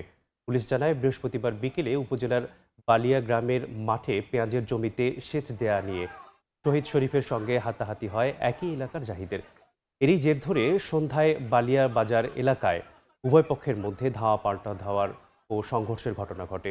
5টি বসতবাড়িতে হামলা চালিয়ে ভাঙচুর ও লুটপাট করা হয়। খবর পেয়ে পুলিশ ও সেনাবাহিনী ঘটনাস্থলে পৌঁছলে পরিস্থিতি নিয়ন্ত্রণে আনতে সক্ষম হয়। আহতদের ফরিদপুর মেডিকেল কলেজ হাসপাতালে ভর্তি করা হয়েছে। বগুড়ার টিএমএসএস মেডিকেল কলেজ ও হাসপাতালের সামনে অগ্নিকাণ্ডে 2টি ওষুধের দোকান ও একটি রেস্টুরেন্ট পুড়ে গেছে। স্থানীয়রা জানান, বৃহস্পতিবার রাত 11:30টার পর একটি ওষুধের দোকান থেকে ধোঁয়া বের হতে দেখা দেয়। মুহূর্তের মধ্যেই আগুনে পুড়ে ছাই হয়, ছড়িয়ে পড়লে আতঙ্ক সৃষ্টি হয় এলাকায়। খবর পেয়ে বগুড়া ফায়ার সার্ভিসের 2টি ইউনিট ঘটনাস্থলে পৌঁছে নিয়ন্ত্রণের কাজ শুরু করে। প্রায় 1 ঘন্টার প্রচেষ্টায় আগুন নিয়ন্ত্রণে আসে। তবে আগুনে 2টি ওষুধের দোকানের বিপুল পরিমাণ ওষুধ পুড়ে যায় এবং পাশের একটি রেস্টুরেন্টও আংশিক ক্ষতিগ্রস্ত হয়। নিয়মনীতি তোয়াক্কা না করে মানিকগঞ্জে চলছে ইটভাটার কার্যক্রম। গাছ টায়ার পুড়িয়ে ইটভাটা চালানোয় দূষিত হচ্ছে পরিবেশ। আশেপাশের ফসলেও ব্যাপক ক্ষতিগ্রস্ত হচ্ছে। এ অবস্থায় অনেকটাই নিশ্চুপ প্রশাসন। রমজান আলীর তোলা ছবি এবং মোহাম্মদ ইউসুফ আলীর পাঠানো তথ্য নিয়ে রিপোর্ট।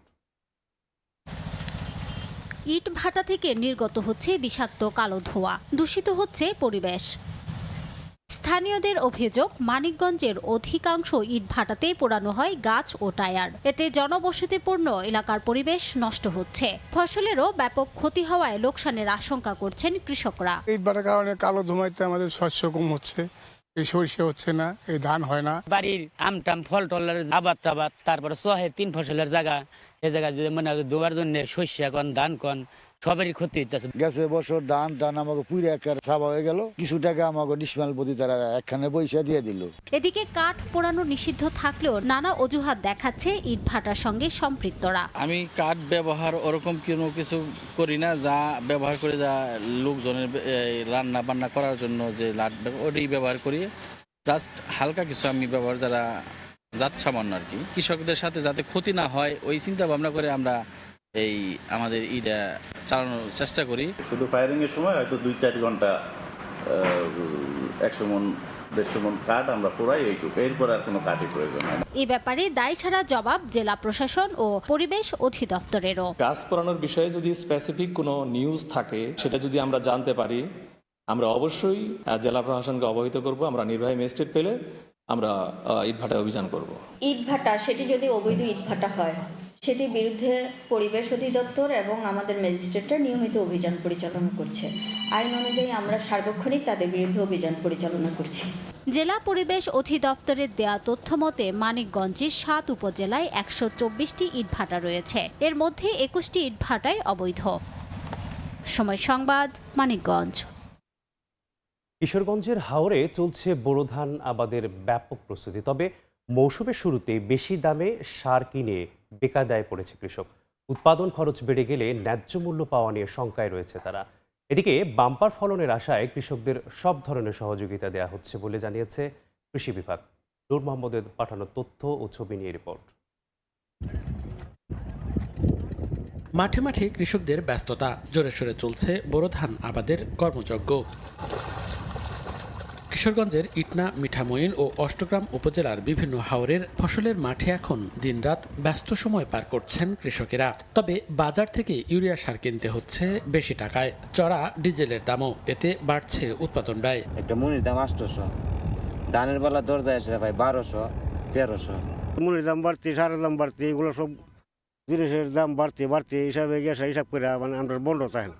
সার পাইতেছি, সার পয়সা বেশি লাগে। গেছে বার আছেন 1200 থেকে 1300 কি 1400, উপরের 1400, এবার এই 1700 থেকে 1800 টাকা দর। সারের দামে, তেলের দামে ফলটা হইতেছে না আমরা। এদিকে নির্ধারিত মূল্যে সার সরবরাহ সহ কৃষকদের সব ধরনের সহযোগিতায় কাজ করছে স্থানীয় কৃষি বিভাগ। বোরো আবাদের উৎপাদন যাতে বাড়ে সেজন্য কীটনাশকের নিয়মিত ব্যবহার এবং যথাযথ ব্যবহার হয়, এ ব্যাপারে মাঠ পর্যায়ে কার্যক্রম চলমান আছে। সরকার নির্ধারিত দামে যাতে কৃষক সার পায় সেই জন্য আমাদের মনিটরিং কার্যক্রম অত্যন্ত জোরদার করা আছে। চলতি মৌসুমে জেলায় 1,68,260 হেক্টর জমিতে বোরো ধান আবাদের লক্ষ্যমাত্রা নির্ধারণ করা হয়েছে। সময় সংবাদ, কিশোরগঞ্জ। ঘ্রাণে ও স্বাদে অতুলনীয় ও বেশি দামের গুড় তৈরি হচ্ছে মানিকগঞ্জে, যার প্রতি কেজি বিক্রি হচ্ছে 2400 থেকে 2500 টাকায়। যাচ্ছে দেশের বিভিন্ন জেলাসহ বিদেশেও। তবে দিন দিন কমে আসছে গাছ ও গাছের সংখ্যা। আর প্রশাসন বলছে ভেজাল গুড়ের থাবা থেকে গাছি ও ভোক্তাদের রক্ষায় নেওয়া হচ্ছে ব্যবস্থা। রমজান আলীর ক্যামেরায় মোহাম্মদ ইউসুফ আলীর রিপোর্ট। কাকডাকা ভোর থেকে গাছিদের ব্যস্ততা। গাছ থেকে রস সংগ্রহের পর তাফালে জ্বালিয়ে বিশেষ প্রক্রিয়ায় মানিকগঞ্জের হরিরামপুরের কয়েকটি গ্রামে তৈরি হচ্ছে হাজারি গুড়। নিজেদের ঐতিহ্যকে ধরে রাখতে রাত দিন পরিশ্রম করছেন গাছিরা। তবে যুগের সঙ্গে তাল মিলিয়ে উপকরণের দাম বৃদ্ধিতে বেড়েছে এই গুড়ের দাম। বর্তমানে প্রতি কেজি বিক্রি হচ্ছে 2400 থেকে 2500 টাকায়। মানিকগঞ্জের এই দামি গুড় যাচ্ছে দেশের বিভিন্ন জেলাসহ বিদেশেও। আমি গুড় ঢাকায় পাঠামু, এই গুড়টা ভালো মানের দেখে আমি গুড়টা নিতে আসছি। সৌদি প্রবাসী আমার ভাই থাকে, তার কাছে পাঠাবো, সেই উদ্দেশ্যে আমি এখানকার গুড় নিতে আসছি। তো এখানকার গুড়গুলো খাঁটি রসের তৈরি, এর আগেও নিয়েছি, আবার এই বছরও নিতে আসছি। অরিজিনাল গুড়টা পাওয়া যায় গাছিবাড়ি, এই জন্য গাছিবাড়ি আসছি। বাজারে তো এরকম টাটকা গুড় পাওয়া যায় না। এর সঙ্গে জড়িতরা বলছেন, রাত দিনের হাড় ভাঙা পরিশ্রম ও বাপ দাদার পেশাকে টিকিয়ে রাখতেই এই কাজ করছেন তারা। এটা আমরা ছোটবেলা থেকে দেখতেছি যে আমার দাদা বানাইছে, আমার বাবা বানায়, এখন বাড়ির কাজ, এটা আব্বুর পাশাপাশি আমরা সাহায্য করি। হাজার গুড় তৈরি করতে আমাদের ভোর 4টে থেকে শুরু করে এই রড জাল দেওয়া গুড় পরিচর্যা শেষ করে, তারপর আমাদের হাড়ি দেওয়া শেষ করে, তারপর আমরা মোটামুটি 1টা বাজে থেকে আবার গাছ কাটা শুরু করে দিই। এই গুড়টা বাইরেও যায়, অন্যান্য জায়গায় যায়, তারা খায় খুব ভালো হয়। এর জন্য আমাদের পরিশ্রমটা এত ভালো লাগে। গুণমানে ভালো সেন্ট বা ভালো ঘ্রাণ, খাইতে খুব তৃপ্তি পায়। বহু দূর দূরান্ত থেকে এসে গুড়টা নিয়ে যায়। হাজারি গুড় মানিকগঞ্জের ঐতিহ্য হওয়ায় ব্র্যান্ডিং করা হয়েছে। জিআই পণ্য হিসেবে স্বীকৃতি ও ভেজাল গুড় তৈরি বন্ধে কাজ করছে জেলা প্রশাসক। আমরা জিআই পণ্য বিষয়ে লিখেছি, এটি একটি সরকারি প্রক্রিয়ার মাধ্যমে আমরা চূড়ান্ত অনুমোদনটি পাব। তো সেখানে তারা আমাদেরকে কিছু প্রশ্ন দিয়েছে, কিছু কোয়েরি করেছে, সেগুলোর উত্তর আমরা পাঠিয়েছি যথাযথভাবে। তাদের উত্তরের অপেক্ষা করছি। আশা করি যে তারা খুব দ্রুতই আমাদেরকে পজিটিভ একটি রেজাল্ট দিবে। মানিকগঞ্জ জেলার হরিরামপুর উপজেলার 3টা ইউনিয়নের 30টি পরিবার হাজারি গুড় তৈরির সঙ্গে জড়িত রয়েছেন। সময় সংবাদ, মানিকগঞ্জ। 25 বছর মেয়াদী জ্বালানি ও বিদ্যুৎ মহাপরিকল্পনা অনুমোদন ইস্যুতে বগুড়ায় প্রতিবাদ সমাবেশ, র্যালি ও অবস্থান কর্মসূচি পালন করা হয়েছে। বৃহস্পতিবার সকালে কানাইনগর পশুর নদীর পাড়ে বাংলাদেশের প্রতিবেশ ও উন্নয়ন কর্মজোট, মোংলা নাগরিক সমাজ, প্রতিবেশ ও উন্নয়ন ফোরাম এবং উপকূলীয় জীবনযাত্রা ও পরিবেশ কর্মজোটের যৌথ উদ্যোগে এই কর্মসূচি পালন করা হয়। বক্তারা গণতান্ত্রিক প্রক্রিয়া ও স্বচ্ছতা নিশ্চিত না করেই অন্তর্বর্তী সরকার বিদ্যুৎ ও জ্বালানি মহাপরিকল্পনা করছে বলে অভিযোগ করেন। অন্তর্বর্তী সরকারের তৈরি বিদ্যুৎ ও জ্বালানি মহাপরিকল্পনায় স্থগিত চায় ক্লিন বাংলাদেশ ওয়ার্কিং গ্রুপ ও ডপস নামে 3টি সংস্থা। বৃহস্পতিবার দুপুরে রংপুরের সুশীল সমাজের প্রতিনিধিদের নিয়ে এক গোলটেবিল বৈঠকে এই দাবি জানায় পরিবেশবাদী সংস্থাগুলো। তাড়াহুড়ো করে কাজ সারতে এই মহাপরিকল্পনা হচ্ছে এমন প্রশ্ন তুলছে সংস্থাগুলো। তাদের অভিযোগ, রাষ্ট্রের অংশীজন ও বিশেষজ্ঞদের মতামত ছাড়াই 25 বছর মেয়াদী এই মহাপরিকল্পনা গ্রহণ করা হয়েছে। এ সময় বিদ্যুৎ ও জ্বালানি মহাপরিকল্পনার নানা দুর্বল দিক নিয়ে আলোচনা করেন অংশগ্রহণকারীরা। ইউরোপীয় ইউনিয়নে টানা 2 মাস ধরে কমছে বাংলাদেশি তৈরি পোশাকের রপ্তানি আয়। যদিও নভেম্বর পর্যন্ত 11 মাসের যোগফলে ইতিবাচক অবস্থান ধরে রেখেছেন রপ্তানিকারকরা। আগামীতে মোট হিসেবেও নেতিবাচক রপ্তানির আয়ের প্রতিফলন ঘটবে বলে শঙ্কা তাদের। রাজনৈতিক সরকারের দৃঢ় সিদ্ধান্ত ছাড়া সহজে ঘুরে দাঁড়াবে না বলেও মত তাদের। 27 দেশের জোট ইউরোপীয় ইউনিয়নের বাজারে গেল নভেম্বরে বাংলাদেশ থেকে রপ্তানি হয়েছে $137 কোটি তৈরি পোশাক। বছরের ব্যবধানে যা কমেছে 10.87%, 19% বেশি কমেছে এর আগের মাসে। ইউরোস্ট্যাটের তথ্য, জোটটির বাজারে টানা 2 মাস কমলেও 2025 সালের জানুয়ারি থেকে নভেম্বর পর্যন্ত 11 মাসের যোগ ফলে 1 বছর আগের একই সময়ের তুলনায় বাজারটিতে বাংলাদেশি পোশাকের রপ্তানি আয় 7.65% বেড়েছে। মোটের উপর এই তৃপ্তির ঢেকুরও শিগগিরই গলার কাটা হয়ে দাঁড়াবে বলে আশঙ্কা তৈরি পোশাক রপ্তানিকারকদের। মার্কিন বাজারেও গেল অক্টোবরে 2025 সালে প্রথমবারের মতো বছর ব্যবধানে মাসভিত্তিক রপ্তানি আয় কমেছে বাংলাদেশি পোশাকের। রাজনৈতিক অনিশ্চয়তা লেগেই ছিল এবং এই মুহূর্তেও রাজনৈতিক অস্থিরতা চলছে। কাজে আপনারা দেখবেন যে আমাদের overall business situation is very much down, আমাদের এক্সপোর্ট ইজ ডাউন। সামনে দেখতে পাচ্ছি সামনের দিনগুলোতে আমাদের প্রবৃদ্ধি নিচের দিকে যাবে। রাজনৈতিক সরকারের দূরদর্শী সিদ্ধান্ত, নীতি কৌশল ছাড়া সংকুচিত হতে থাকা বিশ্ববাজারে ঘুরে দাঁড়ানো সম্ভব নয়। ক্রয়াদেশের মর্জি বিশ্লেষণ করে এমনটাই বলছেন উদ্যোক্তারা। সবগুলো বায়ারদের একই মন্তব্য, তারা রিস্ক মিটিগেশন যেটিকে বলে সেটি তারা করছে। তাদের কর্পোরেট অফিস থেকে বাংলাদেশকে একটি হাই রিস্ক কান্ট্রি হিসাবে আইডেন্টিফাই করেছে এবং তাদের রিস্ক মিটিগেশনের কারণে বেশি দাম দিয়ে হলেও তারা ভিয়েতনামে কিংবা পাকিস্তানে অর্ডার প্লেস করছে। যাদের উপরে বিদেশিদের আস্থা থাকবে এমন একটা সরকার যদি জনগণ নির্বাচিত করে, তাহলে তারপর পরে আমার মনে হয় যে কাটিয়ে উঠবে। আগামী 6 মাসের মধ্যে আমরা পজিটিভ ট্রেন্ডে ফিরতে পারবো বলে আমি দৃঢ়ভাবে বিশ্বাস করি। বাংলাদেশ রপ্তানি উন্নয়ন ব্যুরো ইপিবির হিসাব, জুলাই বাদে চলতি অর্থ বছরে ধারাবাহিকভাবে কমছে দেশের অর্থনীতির অন্যতম চালিকা শক্তি রপ্তানি আয়। কামরুল হাসান সবুজ, সময় সংবাদ, ঢাকা। ব্রোকলি ও রঙিন ফুলকপি চাষে ভালো ফলন ও প্রত্যাশিত দাম পাওয়ার আগ্রহ বাড়ছে চাষিদের মাঝে।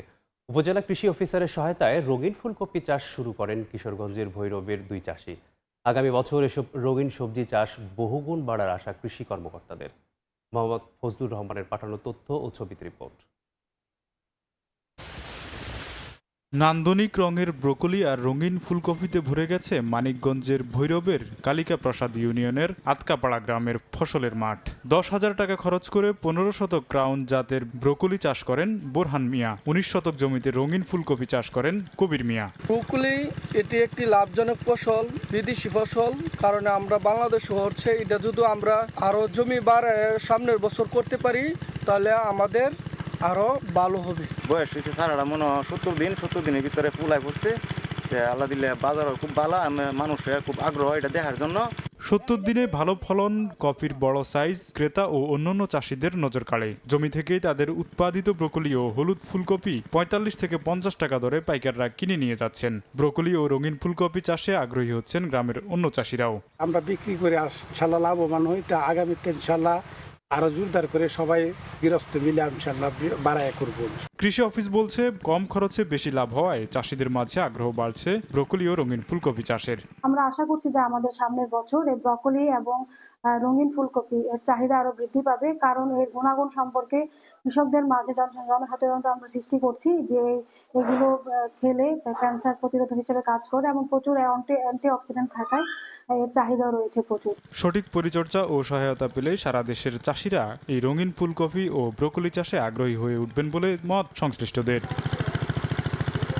সময় সংবাদ, ভৈরব।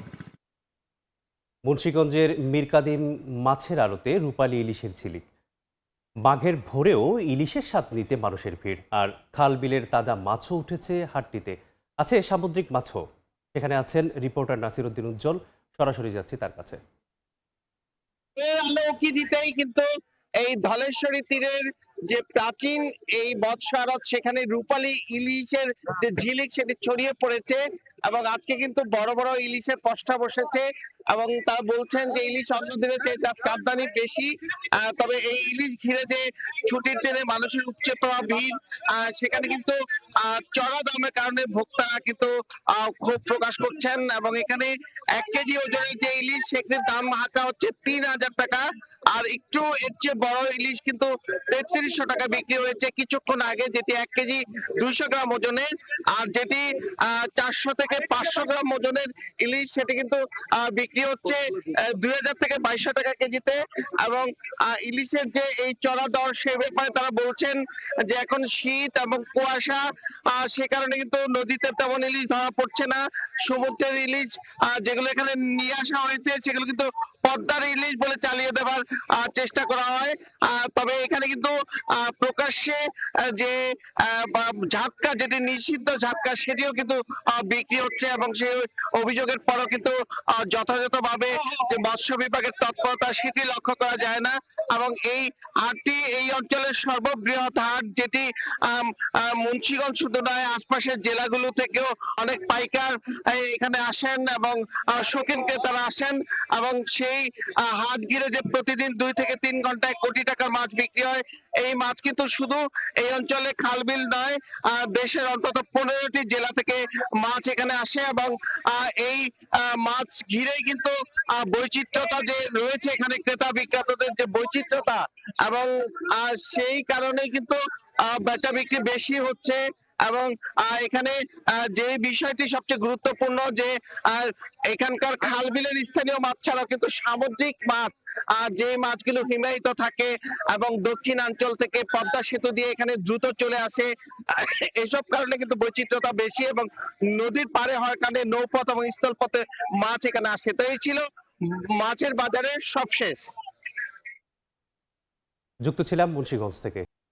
প্রথমবারের মতো জাতীয় নির্বাচনে ভোটাধিকার প্রয়োগের সুযোগ পাচ্ছেন প্রবাসী বাংলাদেশিরা। নির্বাচন কমিশনের সিদ্ধান্ত অনুযায়ী আগামী 25 জানুয়ারির মধ্যে প্রবাসী ভোটারদের তাদের ভোট প্রদান করতে হবে। বিশ্বের বিভিন্ন দেশ থেকে প্রায় 1.5 মিলিয়ন প্রবাসী ভোট দেওয়ার জন্য আবেদন করেছেন। তবে সংযুক্ত আরব আমিরাত থেকে ভোটার হিসেবে নিবন্ধন করেছেন মাত্র 38,000 প্রবাসী। শিবলি আল সাদিকের রিপোর্টে থাকছে বিস্তারিত। সংযুক্ত আরব আমিরাতে প্রায় 12 লাখের বেশি বাংলাদেশি বসবাস করলেও আসন্ন নির্বাচনে পোস্টাল ব্যালটের মাধ্যমে ভোট দিতে নিবন্ধন করেছেন মাত্র 38,574 জন। ইতিমধ্যে নিবন্ধন সম্পন্ন করা প্রবাসীরা ডাকযোগে ব্যালট পেপার হাতে পেয়েছেন। আগামী 25 জানুয়ারির মধ্যে পছন্দের প্রার্থীকে ভোট দিয়ে নির্ধারিত পোস্ট অফিসে ব্যালট জমা দেওয়ার নির্দেশনা রয়েছে। তবে বিপুল সংখ্যক প্রবাসীর তুলনায় ভোটার হিসেবে নিবন্ধনের হার খুবই কম। এই জন্য নির্বাচন কমিশনের প্রযুক্তিগত ত্রুটিকে দায়ী করেছেন প্রবাসীরা। 11 লক্ষ প্রবাসী এখানে বসবাস করে, যারা সবাই ভোটার, কিন্তু তার মধ্যে মাত্র 38,574 জন প্রবাসী নিবন্ধন করার সুযোগ পেয়েছে। এখানে যে নিবন্ধনের সুযোগ দিয়েছে সেই সময়টা কিন্তু অনেক কম ছিল। আমার মতো অনেক প্রবাসী আছে যারা করতে পারে নাই, তো আমরা এই সুবিধা থেকে আমরা তো বঞ্চিত হইলাম। অনলাইনে নিবন্ধন প্রক্রিয়ার সময় মোবাইল ফোনে সময় মতো ওটিপি না আসায় অনেক প্রবাসী একাধিকবার চেষ্টা করেও নিবন্ধন করতে পারেননি। এছাড়া জাতীয় পরিচয়পত্র না থাকা, তথ্য জটিলতা সহ নানা কারণে ভোটার হতে পারেননি বিপুল সংখ্যক প্রবাসী। অ্যাপ্লিকেশনের যে প্রবলেম সেটা সহজ করা হয় নাই, ভালো করে গাইডলাইন দেওয়া হয় নাই। অনেকেই টেকনিক্যাল ইস্যুর কারণে তাদের রেজিস্ট্রেশনটা কমপ্লিট করতে পারেনি। তবে আশার খবর হলো মধ্যপ্রাচ্যের বিভিন্ন দেশে পোস্টাল ব্যালট নিয়ে অনিয়মের অভিযোগের খবর পাওয়া গেলেও সংযুক্ত আরব আমিরাতে এখনও তেমন কোনো অভিযোগ পাওয়া যায়নি। দেশটির আইনের প্রতি শ্রদ্ধাশীল থেকে প্রবাসীরা কোনো ধরনের প্রচারণা বা ভোটার প্রভাবিত করার কর্মকাণ্ড থেকেও বিরত রয়েছেন। যারা সফলভাবে নিবন্ধন করেছেন এবং ব্যালট পেপার পেয়েছেন তাদের অনেকেই ইতিমধ্যে ভোট প্রদান সম্পন্ন করেছেন। নির্বাচনের প্রতীক বরাদ্দের পর থেকে পোস্টাল ব্যালট জমা দিতে বিভিন্ন পোস্ট অফিসে ভিড় করছেন ভোটাররা। শিবলি আল সাদিক, সময় সংবাদ, সংযুক্ত আরব আমিরাত। পর্দা উঠল ভারতের অন্যতম বৃহৎ বইমেলা কলকাতা আন্তর্জাতিক পুস্তক মেলা 2026-এর। রীতি মেনেই রাজ্যের মুখ্যমন্ত্রী মমতা বন্দ্যোপাধ্যায় আন্তর্জাতিক এই আয়োজনের আনুষ্ঠানিক উদ্বোধন করেন। উপস্থিত ছিলেন এবছরের থিম কান্ট্রি আর্জেন্টিনার প্রতিনিধি দল, মেলার আয়োজক সংস্থা গিল্ডের সম্পাদক ও সভাপতির পাশাপাশি রাজ্য মন্ত্রিসভার একাধিক সদস্য। তবে মেলার প্রথম দিনেই বাংলাদেশের প্যাভিলিয়নের খোঁজে এসে বহু পাঠক ফিরে যান। বিস্তারিত জানাচ্ছেন সুব্রত আচার্য, ছবি তুলেছেন বিশ্বজিৎ দাস। এবারের কলকাতা আন্তর্জাতিক পুস্তক মেলায় বসেছে মোট 1100টি স্টল। এর মধ্যে রয়েছে 21টি দেশের নিজস্ব প্যাভিলিয়ন, পাশাপাশি কলকাতার প্রাচীন ও নবীন বহু প্রকাশনার স্টল। থিম কান্ট্রি আর্জেন্টিনার প্যাভিলিয়ন সেজে উঠেছে নজরকাড়া রং ও আলোয়। রীতি মেনে হাতুড়ি টুকে মেলার উদ্বোধন করে মুখ্যমন্ত্রী মমতা বন্দ্যোপাধ্যায় বলেন, বইয়ের কোনো সীমানা নেই। বই আবেগ, সংস্কৃতি আর বিশ্ব মিলনের মেলায় পরিণত হয়। তিনি আগামী বছর কলকাতা বইমেলার 50তম বর্ষপূর্তির কথাও উল্লেখ করেন। 50তম বইমেলার আগে 50-এর ডাক শুরু হয়ে গেল। বলতে পারেন বইমেলা আমাদের আবেগ, আমাদের সংস্কৃতি এবং বিশেষ করে এটা বিশ্ব সাহিত্যের বিশ্ব মিলন মেলায় পরিণত হয়। প্রথম দিনেই মেলায় ছিল চোখে পড়ার মতো ভিড়। নতুন বইয়ের সুবাস নিতে দূর দূরান্ত থেকে হাজির হয়েছেন বইপ্রেমীরা। তবে নির্ধারিত স্থানে বাংলাদেশের প্যাভিলিয়ন না থাকায় অনেকের মন খারাপ। সেই সঙ্গে ক্ষোভের কথাও জানিয়েছেন তারা। আমাদের সঙ্গে বাংলাদেশের যে সংস্কৃতি, যে মেলবন্ধন রয়েছে, সেই মেলবন্ধন প্রায় একই রয়েছে। আমার মতো কোটি কোটি মানুষ আছে, বাংলাদেশের স্টল যে এখানে বইমেলাতে হচ্ছে না, এটা খুবই দুঃখজনক ব্যাপার। যে পাখির যেমন কোনো সীমান্ত নেই, বাতাসের যেমন কোনো সীমান্ত নেই, বইয়েরও কোনো সীমান্ত থাকা দরকার নেই। 3 ফেব্রুয়ারি পর্যন্ত চলবে এই বইমেলা। গত বছর কলকাতা বইমেলায় 27 লাখ পাঠক 23 কোটি টাকার বই কিনে রেকর্ড গড়েছিলেন। আয়োজকদের আশা এবছর সেই রেকর্ড ভেঙে নতুন মাইলফলক তৈরি হবে। সুব্রত আচার্য, সময় সংবাদ, কলকাতা। সুইজারল্যান্ডের দাভোসে শান্তি পরিষদের আনুষ্ঠানিক সূচনার ঘোষণা দিয়েছেন মার্কিন প্রেসিডেন্ট ডোনাল্ড ট্রাম্প। অনুষ্ঠানে ট্রাম্প সহ বিশ্ব নেতারা যোগ দিয়েছেন। এই পরিষদের ও জাতিসংঘের সঙ্গে একযোগে কাজ করবে বলে জানান মার্কিন প্রেসিডেন্ট। শিগগিরই এটি বিশ্বের অন্যতম প্রভাবশালী কাঠামো হতে পারে বলেও দাবি তার। বলেন, এই পরিষদে যোগ দিতে মুখিয়ে আছেন বিশ্ব নেতারা। মার্কিন প্রেসিডেন্ট আরও জানান, আইএসের বিরুদ্ধে যুক্তরাষ্ট্রের অভিযানের পর থেকেই মধ্যপ্রাচ্যে স্থিতিশীলতা ফিরতে শুরু করেছে। এই স্থিতিশীলতা বজায় রাখতে 59টিরও বেশি দেশ কাজ করছে বলেও দাবি তার। গ্রিনল্যান্ড ইস্যুতে মার্কিন প্রেসিডেন্ট ডোনাল্ড ট্রাম্প হুমকি ধামকি থেকে সরে আসায় স্বস্তি প্রকাশ করেছে ইইউ নেতারা। এর মধ্যে ট্রাম্পের প্রশংসায় পঞ্চমুখ ন্যাটো মহাসচিব মার্ক রুট।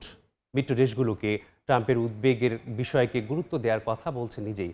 এদিকে দ্বীপটিকে ঘিরে ন্যাটো মহাসচিবের সঙ্গে ডেনমার্ক যুক্তরাজ্যের দেখা দিয়েছে চরম মতানৈক্য। ইউরোপীয় দেশগুলো স্পষ্ট করে বলছে, নিরাপত্তা নিয়ে আলোচনা হতে পারে, কিন্তু সার্বভৌমত্ব নিয়ে কোনো আপোষ নয়। গ্রিনল্যান্ড দখলে হুমকি ধামকির পর সম্প্রতি সুর নরম করেছেন মার্কিন প্রেসিডেন্ট ডোনাল্ড ট্রাম্প। স্থানীয় সময় বৃহস্পতিবার ন্যাটোর সঙ্গে একটি কাঠামোগত চুক্তি হলে যুক্তরাষ্ট্র গ্রিনল্যান্ডে পূর্ণ ও স্থায়ী প্রবেশাধিকার পাবে বলে দাবি করেন ট্রাম্প। এই প্রবেশাধিকারের কোনো সময়সীমা থাকবে না বলেও জানান তিনি। গ্রিনল্যান্ড ইস্যুতে আলোচনায় অগ্রগতি হয়েছে উল্লেখ করে ভাইস প্রেসিডেন্ট জেডি ভ্যান্স বলেন, ট্রাম্প কোনো বিষয়ে সিদ্ধান্ত নিলে তা বাস্তবায়ন করে থাকেন। এদিকে স্কাই নিউজকে দেয়া এক সাক্ষাৎকারে প্রেসিডেন্ট ডোনাল্ড ট্রাম্পের প্রশংসা করেছেন ন্যাটো মহাসচিব মার্ক রুটে। ট্রাম্পের প্রতি ইতিবাচক মনোভাব দেখিয়ে মিত্র দেশগুলোকে ট্রাম্পের উদ্বেগের বিষয়ে গুরুত্ব দিয়ে শোনার কথা বলেন তিনি। জানান, আর্কটিক অঞ্চলে রাশিয়া ও চীনের প্রভাব ঠেকাতে চলতি বছরেই নিরাপত্তা উপস্থিতি বাড়াতে ন্যাটো দেশগুলো কাজ শুরু করবে। এর আগে দাভোসে বিশ্ব অর্থনৈতিক ফোরামের ফাঁকে ডোনাল্ড ট্রাম্পের সঙ্গে বৈঠক করেন রুটে। তবে ট্রাম্পের দাবির তীব্র বিরোধিতা করেছে ডেনমার্ক সরকার। দেশটির প্রধানমন্ত্রী মেটে ফ্রেডেরিকসেন বলেছেন, নিরাপত্তা, বিনিয়োগ বা অর্থনীতি নিয়ে আলোচনা হতে পারে, কিন্তু ডেনমার্ক বা গ্রিনল্যান্ডের সার্বভৌমত্ব নিয়ে কোনো দর কষাকষি নয়। ন্যাটোর সমালোচনা করে সংগঠনটি ডেনমার্ক বা গ্রিনল্যান্ডের পক্ষে কোনো চুক্তি করতে পারে না বলে ক্ষোভ প্রকাশ করেছেন ড্যানিশ প্রতিরক্ষা মন্ত্রীও। এমন পরিস্থিতিতে ব্রিটিশ প্রধানমন্ত্রী কিয়ার স্টারমার স্পষ্টভাবে জানিয়ে দিয়েছেন, গ্রিনল্যান্ডের ভবিষ্যৎ নির্ধারণ করবে সেখানকার মানুষ ও ডেনমার্ক। কোনো চাপের কাছে যুক্তরাজ্য নতি স্বীকার করবে না বলেও সাফ জানান তিনি। এদিকে ডোনাল্ড ট্রাম্প গ্রিনল্যান্ড নিয়ে হুমকি থেকে সরে আসায় স্বস্তি প্রকাশ করেছেন ইইউ নেতারা। বৃহস্পতিবার ব্রাসেলসে জরুরি শীর্ষ বৈঠকে তারা বলেন, ওয়াশিংটনের সঙ্গে ইউরোপের সম্পর্ক গুরুত্বপূর্ণ হলেও সাম্প্রতিক ঘটনা প্রবাহে প্রভাব পড়েছে। নাসরিন রুমি, সময় সংবাদ। ইউক্রেন যুদ্ধ বন্ধে আবুধাবিতে যুক্তরাষ্ট্রের মধ্যস্থতায় রাশিয়া, ইউক্রেন ও মার্কিন কর্মকর্তাদের প্রথম ত্রিমাত্রিক ত্রিপাক্ষিক বৈঠক শুরু হতে যাচ্ছে। শুক্রবার ও শনিবার 2 দিন ব্যাপী আলোচনা হবে বলে জানান ইউক্রেনের প্রেসিডেন্ট ভলোদিমির জেলেনস্কি। যুদ্ধবন্ধে আলোচনার মধ্যে অব্যাহত রয়েছে রুশ ইউক্রেন পাল্টাপাল্টি হামলা। ইউক্রেনের দিনপ্রো ও ক্রিভিরি শহরে ড্রোন ও ক্ষেপণাস্ত্র হামলায় অন্তত 19 জন আহত হয়েছেন। এদিকে গেল বৃহস্পতিবার মস্কোর তেল টার্মিনাল ও কয়েকটি রাডার স্টেশনে হামলার দায় স্বীকার করেছে কিয়েভ। স্থানীয় সময় বৃহস্পতিবারও ইউক্রেনে ব্যাপক ড্রোন ও ক্ষেপণাস্ত্র হামলা চালিয়েছে রাশিয়া। এতে দিনিপ্রো ও ক্রিভিরি শহরে বেশ কয়েকজন হতাহত হন। ক্ষতিগ্রস্ত হয় কয়েকটি আবাসিক ভবনও। গুরুত্বপূর্ণ অবকাঠামো ধ্বংস হয়ে যাওয়ায় বিদ্যুৎহীন হয়ে পড়ে হাজার হাজার মানুষ। শুধু কিয়েভেই 3000 ভবনের বাসিন্দা 0 ডিগ্রি তাপমাত্রায় হিটিং ব্যবস্থা ছাড়াই দিন পার করছেন। বন্ধ হয়ে গেছে সেখানকার বেশ কয়েকটি শিক্ষা প্রতিষ্ঠানও। এর মধ্যেই লভিভ অঞ্চলে মস্কোর ক্ষেপণাস্ত্র হামলার পর গোপনে তথ্য সংগ্রহকারী 2 রুশ এজেন্টকে গ্রেপ্তার করেছে ইউক্রেনের নিরাপত্তা বাহিনী। এদিকে গেল বৃহস্পতিবার রাশিয়ার একটি তেল টার্মিনালের পাশাপাশি ক্রিমিয়ার রাডার স্টেশনগুলোতেও হামলা চালানোর কথা নিশ্চিত করেছে ইউক্রেন। কিয়েভের সামরিক বাহিনীর জেনারেল স্টাফ দাবি করেন, ওই হামলায় মস্কোর তেল ও অস্ত্র স্থাপনা ব্যাপক ক্ষতিগ্রস্ত হয়েছে। এতে প্রাথমিক ক্ষয়ক্ষতি প্রায় $50 মিলিয়ন হতে পারে বলে ধারণা দেশটির স্থানীয় প্রশাসনের। অন্যদিকে ভূমধ্যসাগর থেকে রাশিয়ার একটি তেল ট্যাঙ্কার জব্দের দাবি করেছে ফরাসি নৌবাহিনী। এটি আন্তর্জাতিক নিষেধাজ্ঞা অমান্য করে তেল পরিবহন করছিল বলে ধারণা করা হচ্ছে। অভিযানটি একাধিক মিত্র দেশের সহায়তায় পরিচালিত হয়েছে বলে জানিয়েছেন ফরাসি প্রেসিডেন্ট ইমানুয়েল ম্যাখো। এমন পরিস্থিতিতে কিয়েভ মস্কো যুদ্ধ বন্ধে যুক্তরাষ্ট্রের মধ্যস্থতায় রাশিয়া, ইউক্রেন ও মার্কিন কর্মকর্তাদের প্রথম ত্রিপাক্ষিক বৈঠক শুরু হতে যাচ্ছে।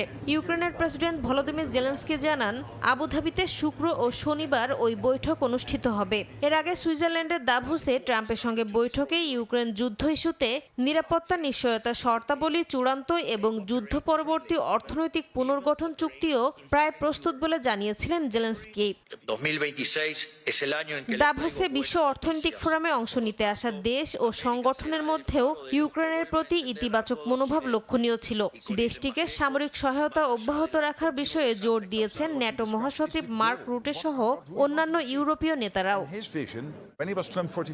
নাসরিন রুমি, সময় সংবাদ। আইসিসির দেয়া আলটিমেটাম প্রত্যাখ্যান করল বাংলাদেশ। ভারতের মাটিতে বিশ্বকাপ খেলতে যাবে না টাইগাররা। ক্রিকেটারদের সঙ্গে আলোচনা শেষে জানিয়েছেন যুব ও ক্রীড়া উপদেষ্টা আসিফ নজরুল। বাংলাদেশের নিরাপত্তা সংক্রান্ত বিষয়গুলো আইসিসি কিংবা ভারত আমলে নেয়নি বলেও দাবি করেন তিনি। তবে বিসিবি এখনও শ্রীলঙ্কার মাটিতে বিশ্বকাপ খেলতে চায়, সেই চেষ্টা চালিয়ে যাচ্ছেন বোর্ড সভাপতি আমিনুল ইসলাম বুলবুল। আইসিসি সভার পর বিশ্বকাপ খেলবে কিনা সেই সিদ্ধান্ত জানাতে একদিনের সময় পেয়েছিল বাংলাদেশ। চূড়ান্ত সিদ্ধান্ত জানানোর আগে তাই ক্রিকেটারদের সঙ্গে আলোচনায় বসে সরকার ও ক্রিকেট বোর্ড। রাজধানীর একটি হোটেলে সভায় অংশ নিতে একে একে আসেন টি-20 দলের ক্রিকেটাররা। স্ট্যান্ড বাই তালিকায় থাকা ক্রিকেটার সহ সভায় ছিলেন 3 ফরম্যাটের অধিনায়কও। ঘণ্টাখানেকের আলোচনা শেষে চূড়ান্ত সিদ্ধান্ত জানায় সরকার, ভারতে বিশ্বকাপ খেলতে যাবে না বাংলাদেশ। যেই দেশে আমার একটা প্লেয়ার নিরাপত্তা পায় নাই এবং যেই দেশে ভারতীয় ক্রিকেট বোর্ড সরকারের একটা এক্সটেন্ডেড পার্ট, তারাই আমার প্লেয়ারকে উগ্রবাদীদের চাপে নিরাপত্তা দিতে ব্যর্থ বা অনীহ হয়েছে, তো আমরা তাহলে ওই ঘটনার পরে কি এমন চেঞ্জ হয়েছে ভারতের যে আমরা ভাবতে পারবো যে ভারতে আবার কোনো উগ্রবাদী আস্ফালন হবে না? আইসিসি কোনো চেষ্টা করে নাই। আইসিসি আসল যে ইনসিডেন্ট সেটাকে বাদ দিয়ে তার স্ট্যান্ডার্ড যে সিকিউরিটি প্রসিডিউর সেগুলো নিয়ে আলোচনা করেছে। ভারত সরকারের পক্ষ থেকে যে আমাদের কনভিন্স করানোর চেষ্টা করা বা আমরা এটার জন্য সরি, আমরা এই ব্যবস্থা নিচ্ছি, তোমাদের দর্শক, তোমাদের সাংবাদিক, তোমাদের খেলোয়াড়দের জন্য কোনো রকম যোগাযোগের চেষ্টা করে নাই। আমাদের ডিসিশন পরিবর্তন হওয়ার কোনো রকম স্কোপ নাই। খেলাটার বড় স্টেক হোল্ডার ক্রিকেটাররা। দেরিতে হলেও তাদের সঙ্গে আলোচনায় বসেছেন নীতি নির্ধারকরা। তবে ক্রিকেটারদের সঙ্গে কি কথা হলো ক্রীড়া উপদেষ্টার? ক্রিকেটারদের সাথে যখন কথা বলেছি, আমি প্রথমেই বলেছি ক্রিকেটারদের সাথে আমার যা কথা হবে সেটা আমাদের ব্যক্তিগত ব্যাপার, আমাদের প্রিভিলেজ কমিউনিকেশন। আমি যদি বলি যে ক্রিকেটাররা কি বলেছে সব আপনাদের বলবো, তাহলে তো ওরা মন খুলে কথা বলতে পারবে না। আমাদের এই সাক্ষাতের উদ্দেশ্যটা ছিল আমরা সরকার কেন এই সিদ্ধান্তটা নিয়েছে সেটা তাদের ব্যাখ্যা করে বুঝিয়ে বলা। বহু নজির পৃথিবীতে আছে যে অন্য একটা ভেন্যুতে সিকিউরিটি রিস্কের কারণে খেলা হচ্ছে, আমাদের এখানে জেনুইন সিকিউরিটি রিস্ক আছে। ভারতে গিয়ে বিশ্বকাপ খেলবে না বাংলাদেশ, তবে বোর্ড সভাপতি এখনও চেষ্টা চালাচ্ছেন শ্রীলঙ্কায় বিশ্বকাপ খেলার। গত বছর ফেব্রুয়ারি মাসে যখন একটা দেশ নিরাপত্তাজনিত কারণে চ্যাম্পিয়ন্স ট্রফি খেলতে যেতে অস্বীকৃতি জানিয়েছিল, একটা নিউট্রাল ভেন্যুর ব্যবস্থা করেছিল এবং সেই নিউট্রাল ভেন্যুতে তারা সমস্ত চ্যাম্পিয়ন্স ট্রফি একটা হোটেলে থেকে একটা মাঠে খেলেছিল। বাংলাদেশের মতো একটা ক্রিকেট লাভিং কান্ট্রি যদি মিস করে, আইসিসি বড় একটা মিস করবে। আমরা আমাদের মতো চেষ্টা করে যাব। আমাদের একটাই চাহিদা, আমরা বিশ্বকাপ খেলতে চাই। এই মুহূর্তে আমরা ইন্ডিয়াতে যেতে চাই না, আমরা শ্রীলঙ্কার মাটিতে বিশ্বকাপ খেলতে চাই। আমরা এখনো রেডি, আমাদের দল রেডি আছে। বাংলাদেশকে বাদ দিয়ে বিশ্বকাপ আয়োজন বিশ্বায়নের পথে বড় বাধা হবে বলেও মত। এভাবে 24 ঘন্টা বেঁধে দিতে পারে তারেক না। হাসান শিমুল, সময় সংবাদ, ঢাকা। ভারতে বিশ্বকাপ খেলতে না যাওয়ার সিদ্ধান্তকে সাধুবাদ জানাচ্ছেন টাইগার ক্রিকেট ভক্তরা। বিসিবির এমন সিদ্ধান্তে আত্মমর্যাদা রক্ষা করা সম্ভব হয়েছে বলেও মত তাদের। আর আইসিসির দ্বিচারিতাকে ধিক্কার জানাচ্ছে সমর্থকরা। পাকিস্তানের ম্যাচগুলো শ্রীলঙ্কায় আয়োজন করা গেলে বাংলাদেশের জন্য ব্যবস্থা করা অসম্ভব কিছুই নয়, এমন মন্তব্য করেন তারা। শুধু বাংলাদেশি ভক্তরাই নন, আইসিসির এমন আচরণে প্রতিক্রিয়া জানিয়েছেন ভারত ও পাকিস্তানের সাবেক ক্রিকেটাররাও। একটা বিশ্বকাপ ঘিরে কত নাটকের জন্ম দিল বিশ্ব ক্রিকেটের নিয়ন্ত্রক সংস্থা। শেষ মুহূর্ত পর্যন্ত অভিভাবক সংস্থাটির ওপর আস্থা রেখেছিল বাংলাদেশ ক্রিকেট বোর্ড, কিন্তু তাতে কাজের কাজটা হলো না। আর উল্টো আইসিসির দ্বিচারিতার বলি হতে হলো বাংলাদেশকেই। নিরাপত্তা জটিলতায় ভারতে বিশ্বকাপ খেলতে না যাওয়ার অবস্থানে অনড় থাকা বাংলাদেশ বঞ্চিত হলো ওয়ার্ল্ড কাপ খেলা থেকে। ভেন্যু পরিবর্তনের দাবি জানানো হলেও সেই দাবিকে রীতিমতো উড়িয়ে দিয়েছে আইসিসি। তবে আইসিসি আর ভারতের কাছে মাথা নোয়াবার নয় লাল সবুজ। প্রশ্নটা যখন আত্মমর্যাদার, তখন এক চুলো ছাড় না দেওয়ার বিষয়ে দৃঢ় প্রতিজ্ঞ বাংলাদেশ।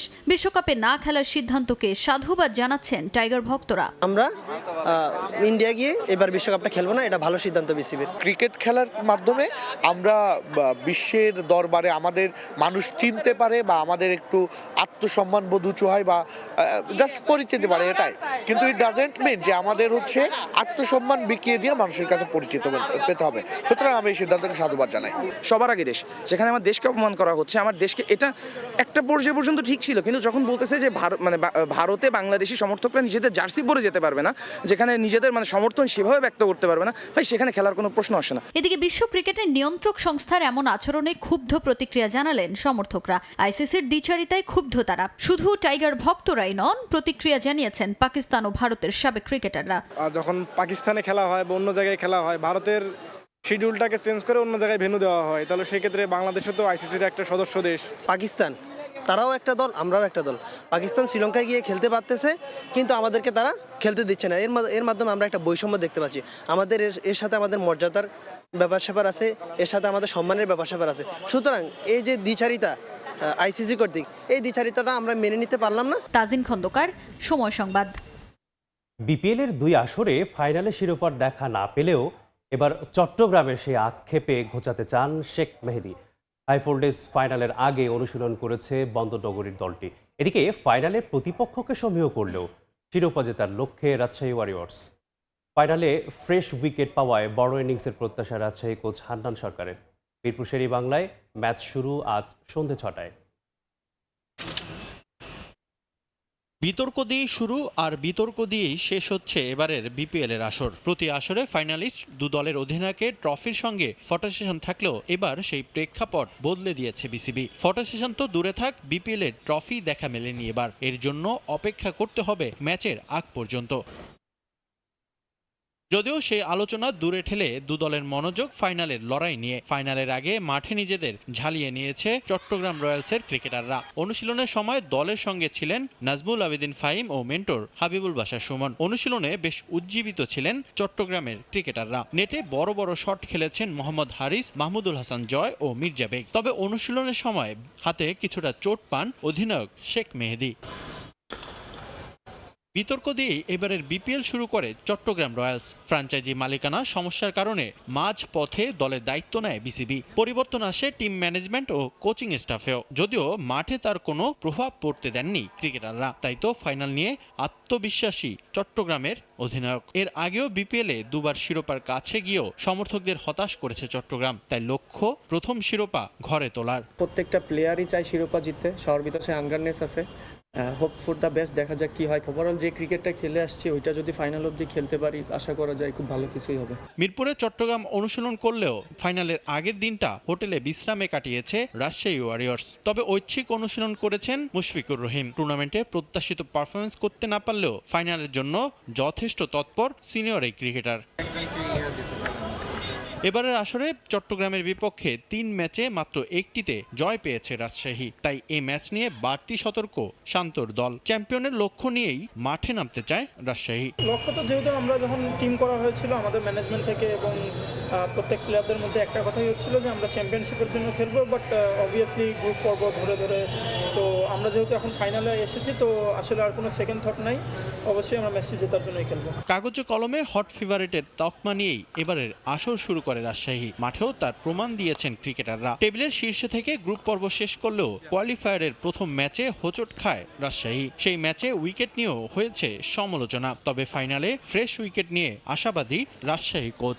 নতুন একটা উইকেটে খেলা হবে, আমি যতটুকু জানি একদম ফ্রেশ উইকেট।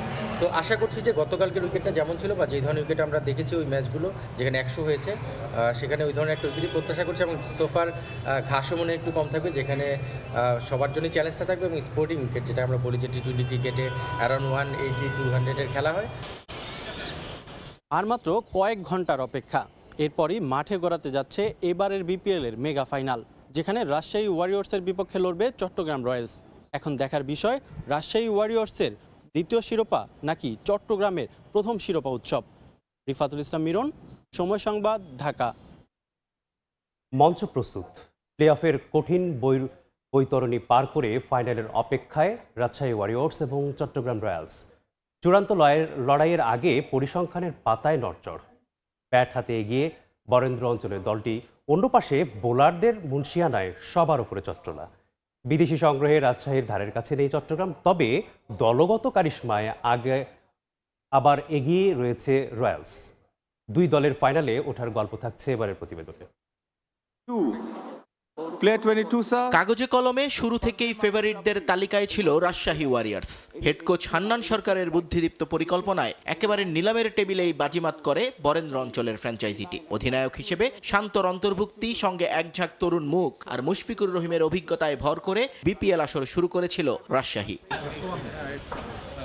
জয় এসেছিল তাদের প্রথম ম্যাচেই। শান্তর সেঞ্চুরিতে তারকাবহুল সিলেটকে 8 উইকেটে হারিয়ে নিজেদের উপস্থিতি জানান দেয় হান্নান বাহিনী। এরপর ঢাকার সঙ্গে এক ম্যাচ হারলেও পরের ম্যাচে নোয়াখালীকে উড়িয়ে দেয় শান্তরা। চতুর্থ ম্যাচটা তো ইতিহাস। রংপুরের বিপক্ষে আসরের প্রথম সুপার ওভারে গড়ানো ম্যাচে জয় পায় রাজশাহী, কিন্তু এরপরেই চট্টগ্রামের কাছে পা ফসকায় তাদের। তবে রংপুর আর ঢাকাকে টানা 2 ম্যাচে হারিয়ে আবারও কক্ষপথে ফিরে আসে ওয়ারিয়র্স। এরপর আর পেছনে ফিরে তাকাতে হয়নি। 9 জয় আর 3 হারের পরিসংখ্যান নিয়ে তারা এখন ফাইনালে।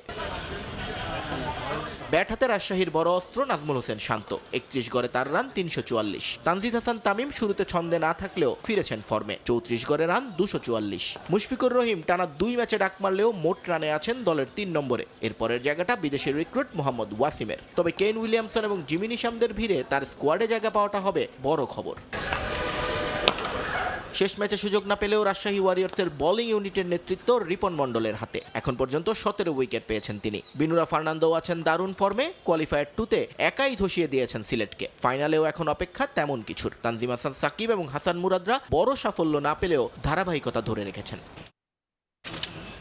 অন্যদিকে চট্টগ্রামের শুরুটা ছিল নাটকীয়। আসর শুরুর একদিন আগে শেখ মেহেদীদের ফেলে রেখে পালিয়ে যায় ফ্র্যাঞ্চাইজি কর্তৃপক্ষ। বাধ্য হয়ে দলের দায়িত্ব নেয় বাংলাদেশ ক্রিকেট বোর্ড। হাবিবুল বাশার সুমন, নাফিস ইকবাল, মিজানুর রহমান বাবুলের কাঁধে শোয়ার হয় চট্টলা। আন্ডারডগ হয়ে টুর্নামেন্ট শুরু করলেও মাঠের খেলায় তারা ছাড় দেয়নি কাউকেই। 7 জয়ের বিপরীতে তাদের হার 5টা। যদিও তাতে প্রথম দল হিসেবে ফাইনালে উঠতে কোনো বেগ পেতে হয়নি রয়্যালসদের। বিদেশি সংগ্রহে রাজশাহীর ধারে কাছে নেই চট্টগ্রাম। রসিংটন চলে যাওয়ার পর আস্থা রাখা যায় এমন কাউকে এখনো খুঁজে পায়নি তারা। চট্টগ্রামের রান মেশিন মোহাম্মদ নাইম শেখ। কোটি টাকার ক্রিকেটারের উইলো থেকে এখন পর্যন্ত রান এসেছে 263। তবে বল হাতে দারুণ ছন্দে চট্টগ্রাম। আসরের সেরা বোলিং ফিগার এবং টুর্নামেন্টের সর্বোচ্চ 24 উইকেট শরীফুল ইসলামের দখলে। শেখ মেহেদীর ঝুলিতে 15টা। কাগজে কলমে সব পরিসংখ্যানেই পিছিয়ে চট্টগ্রাম। দলগত গড় রান যেখানে রাজশাহীর 147, সেখানে চট্টগ্রামের 140। উইকেট শিকারেও পিছিয়ে তারা। তবে রান হজমে আবার ভালো অবস্থানে চট্টগ্রাম। দলীয় সর্বোচ্চ ইনিংস 198 রয়্যালসদের, 6 রান কম রাজশাহীর। ভবিষ্যৎবাণী কিংবা পরিসংখ্যান সব জায়গাতেই এগিয়ে রাজশাহী ওয়ারিয়র্স, কিন্তু প্রথম কোয়ালিফায়ার জিতে আবার আত্মবিশ্বাসে টইটম্বুর চট্টগ্রাম রয়্যালস। এখন দেখার বিষয় বড় ম্যাচের স্নায়ুচাপ সামাল দিয়ে দলকে অভীষ্ট লক্ষ্যে পৌঁছাতে পারেন কে, শান্ত না মেহেদী। নিয়ন মোহাইমিন, সময় সংবাদ। সনাতন ধর্মাবলম্বীদের অন্যতম ধর্মীয় উৎসব সরস্বতী পূজা আজ। বাণী আর্চনা ও নানা আয়োজনে চলছে বিদ্যা, বাণী ও সুরের দেবী সরস্বতীর আরাধনা। এই মুহূর্তে ঢাকা বিশ্ববিদ্যালয়ের জগন্নাথ হলে আছেন সহকর্মী উম্মে হানি। সরাসরি যুক্ত হব তার সাথে। সরস্বতী পুজো, আজ দেবী সরস্বতী মর্তে এসেছেন জ্ঞানের আলো ছড়িয়ে দিতে, এবং ঠিক সে কারণেই আসলে শিক্ষার্থীদের কাছে দেবী সরস্বতী অনেকটাই তাৎপর্যপূর্ণ, এবং ঠিক সে কারণেই আজকে ঘরে ঘরে মন্দিরে মন্দিরে এবং বিশেষ করে বিদ্যা নিকেতনগুলোতে চলছে সরস্বতী বন্দনা। এবং একটু বলে রাখি যে প্রতিবারই আমরা দেখি যে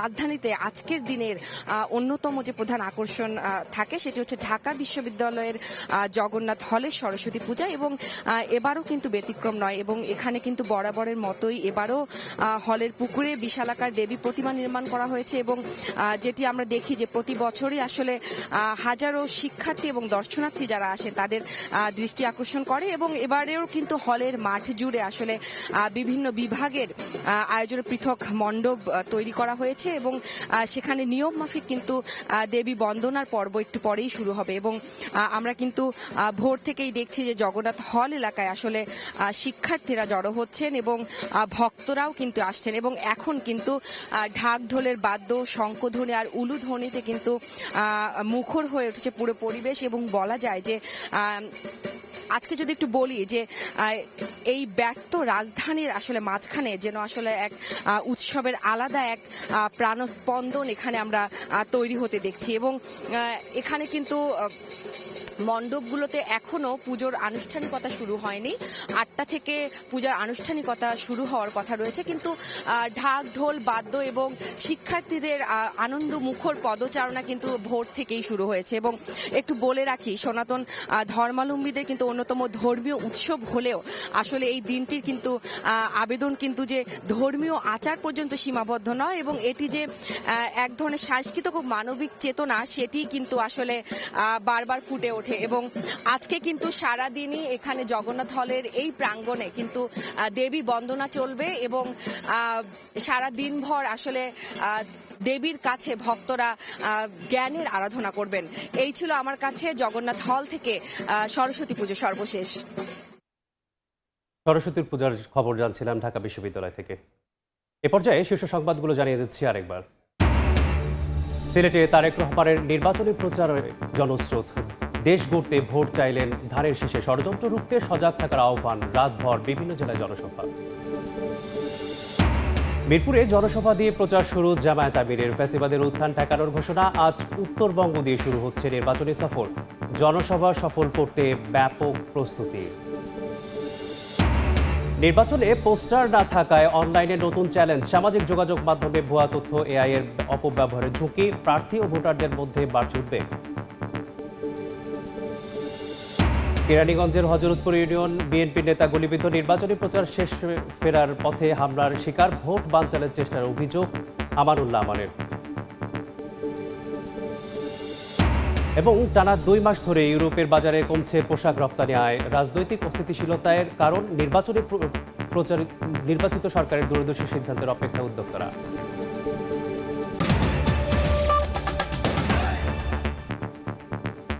এই ছিল ভোরের সময়ে। সকালের সময়ে সঙ্গে থাকবেন নিবিড়। ধন্যবাদ আলিফ। সকালের সময় নিয়ে আসছে কিছুক্ষণ পরে, সঙ্গেই থাকুন সময়।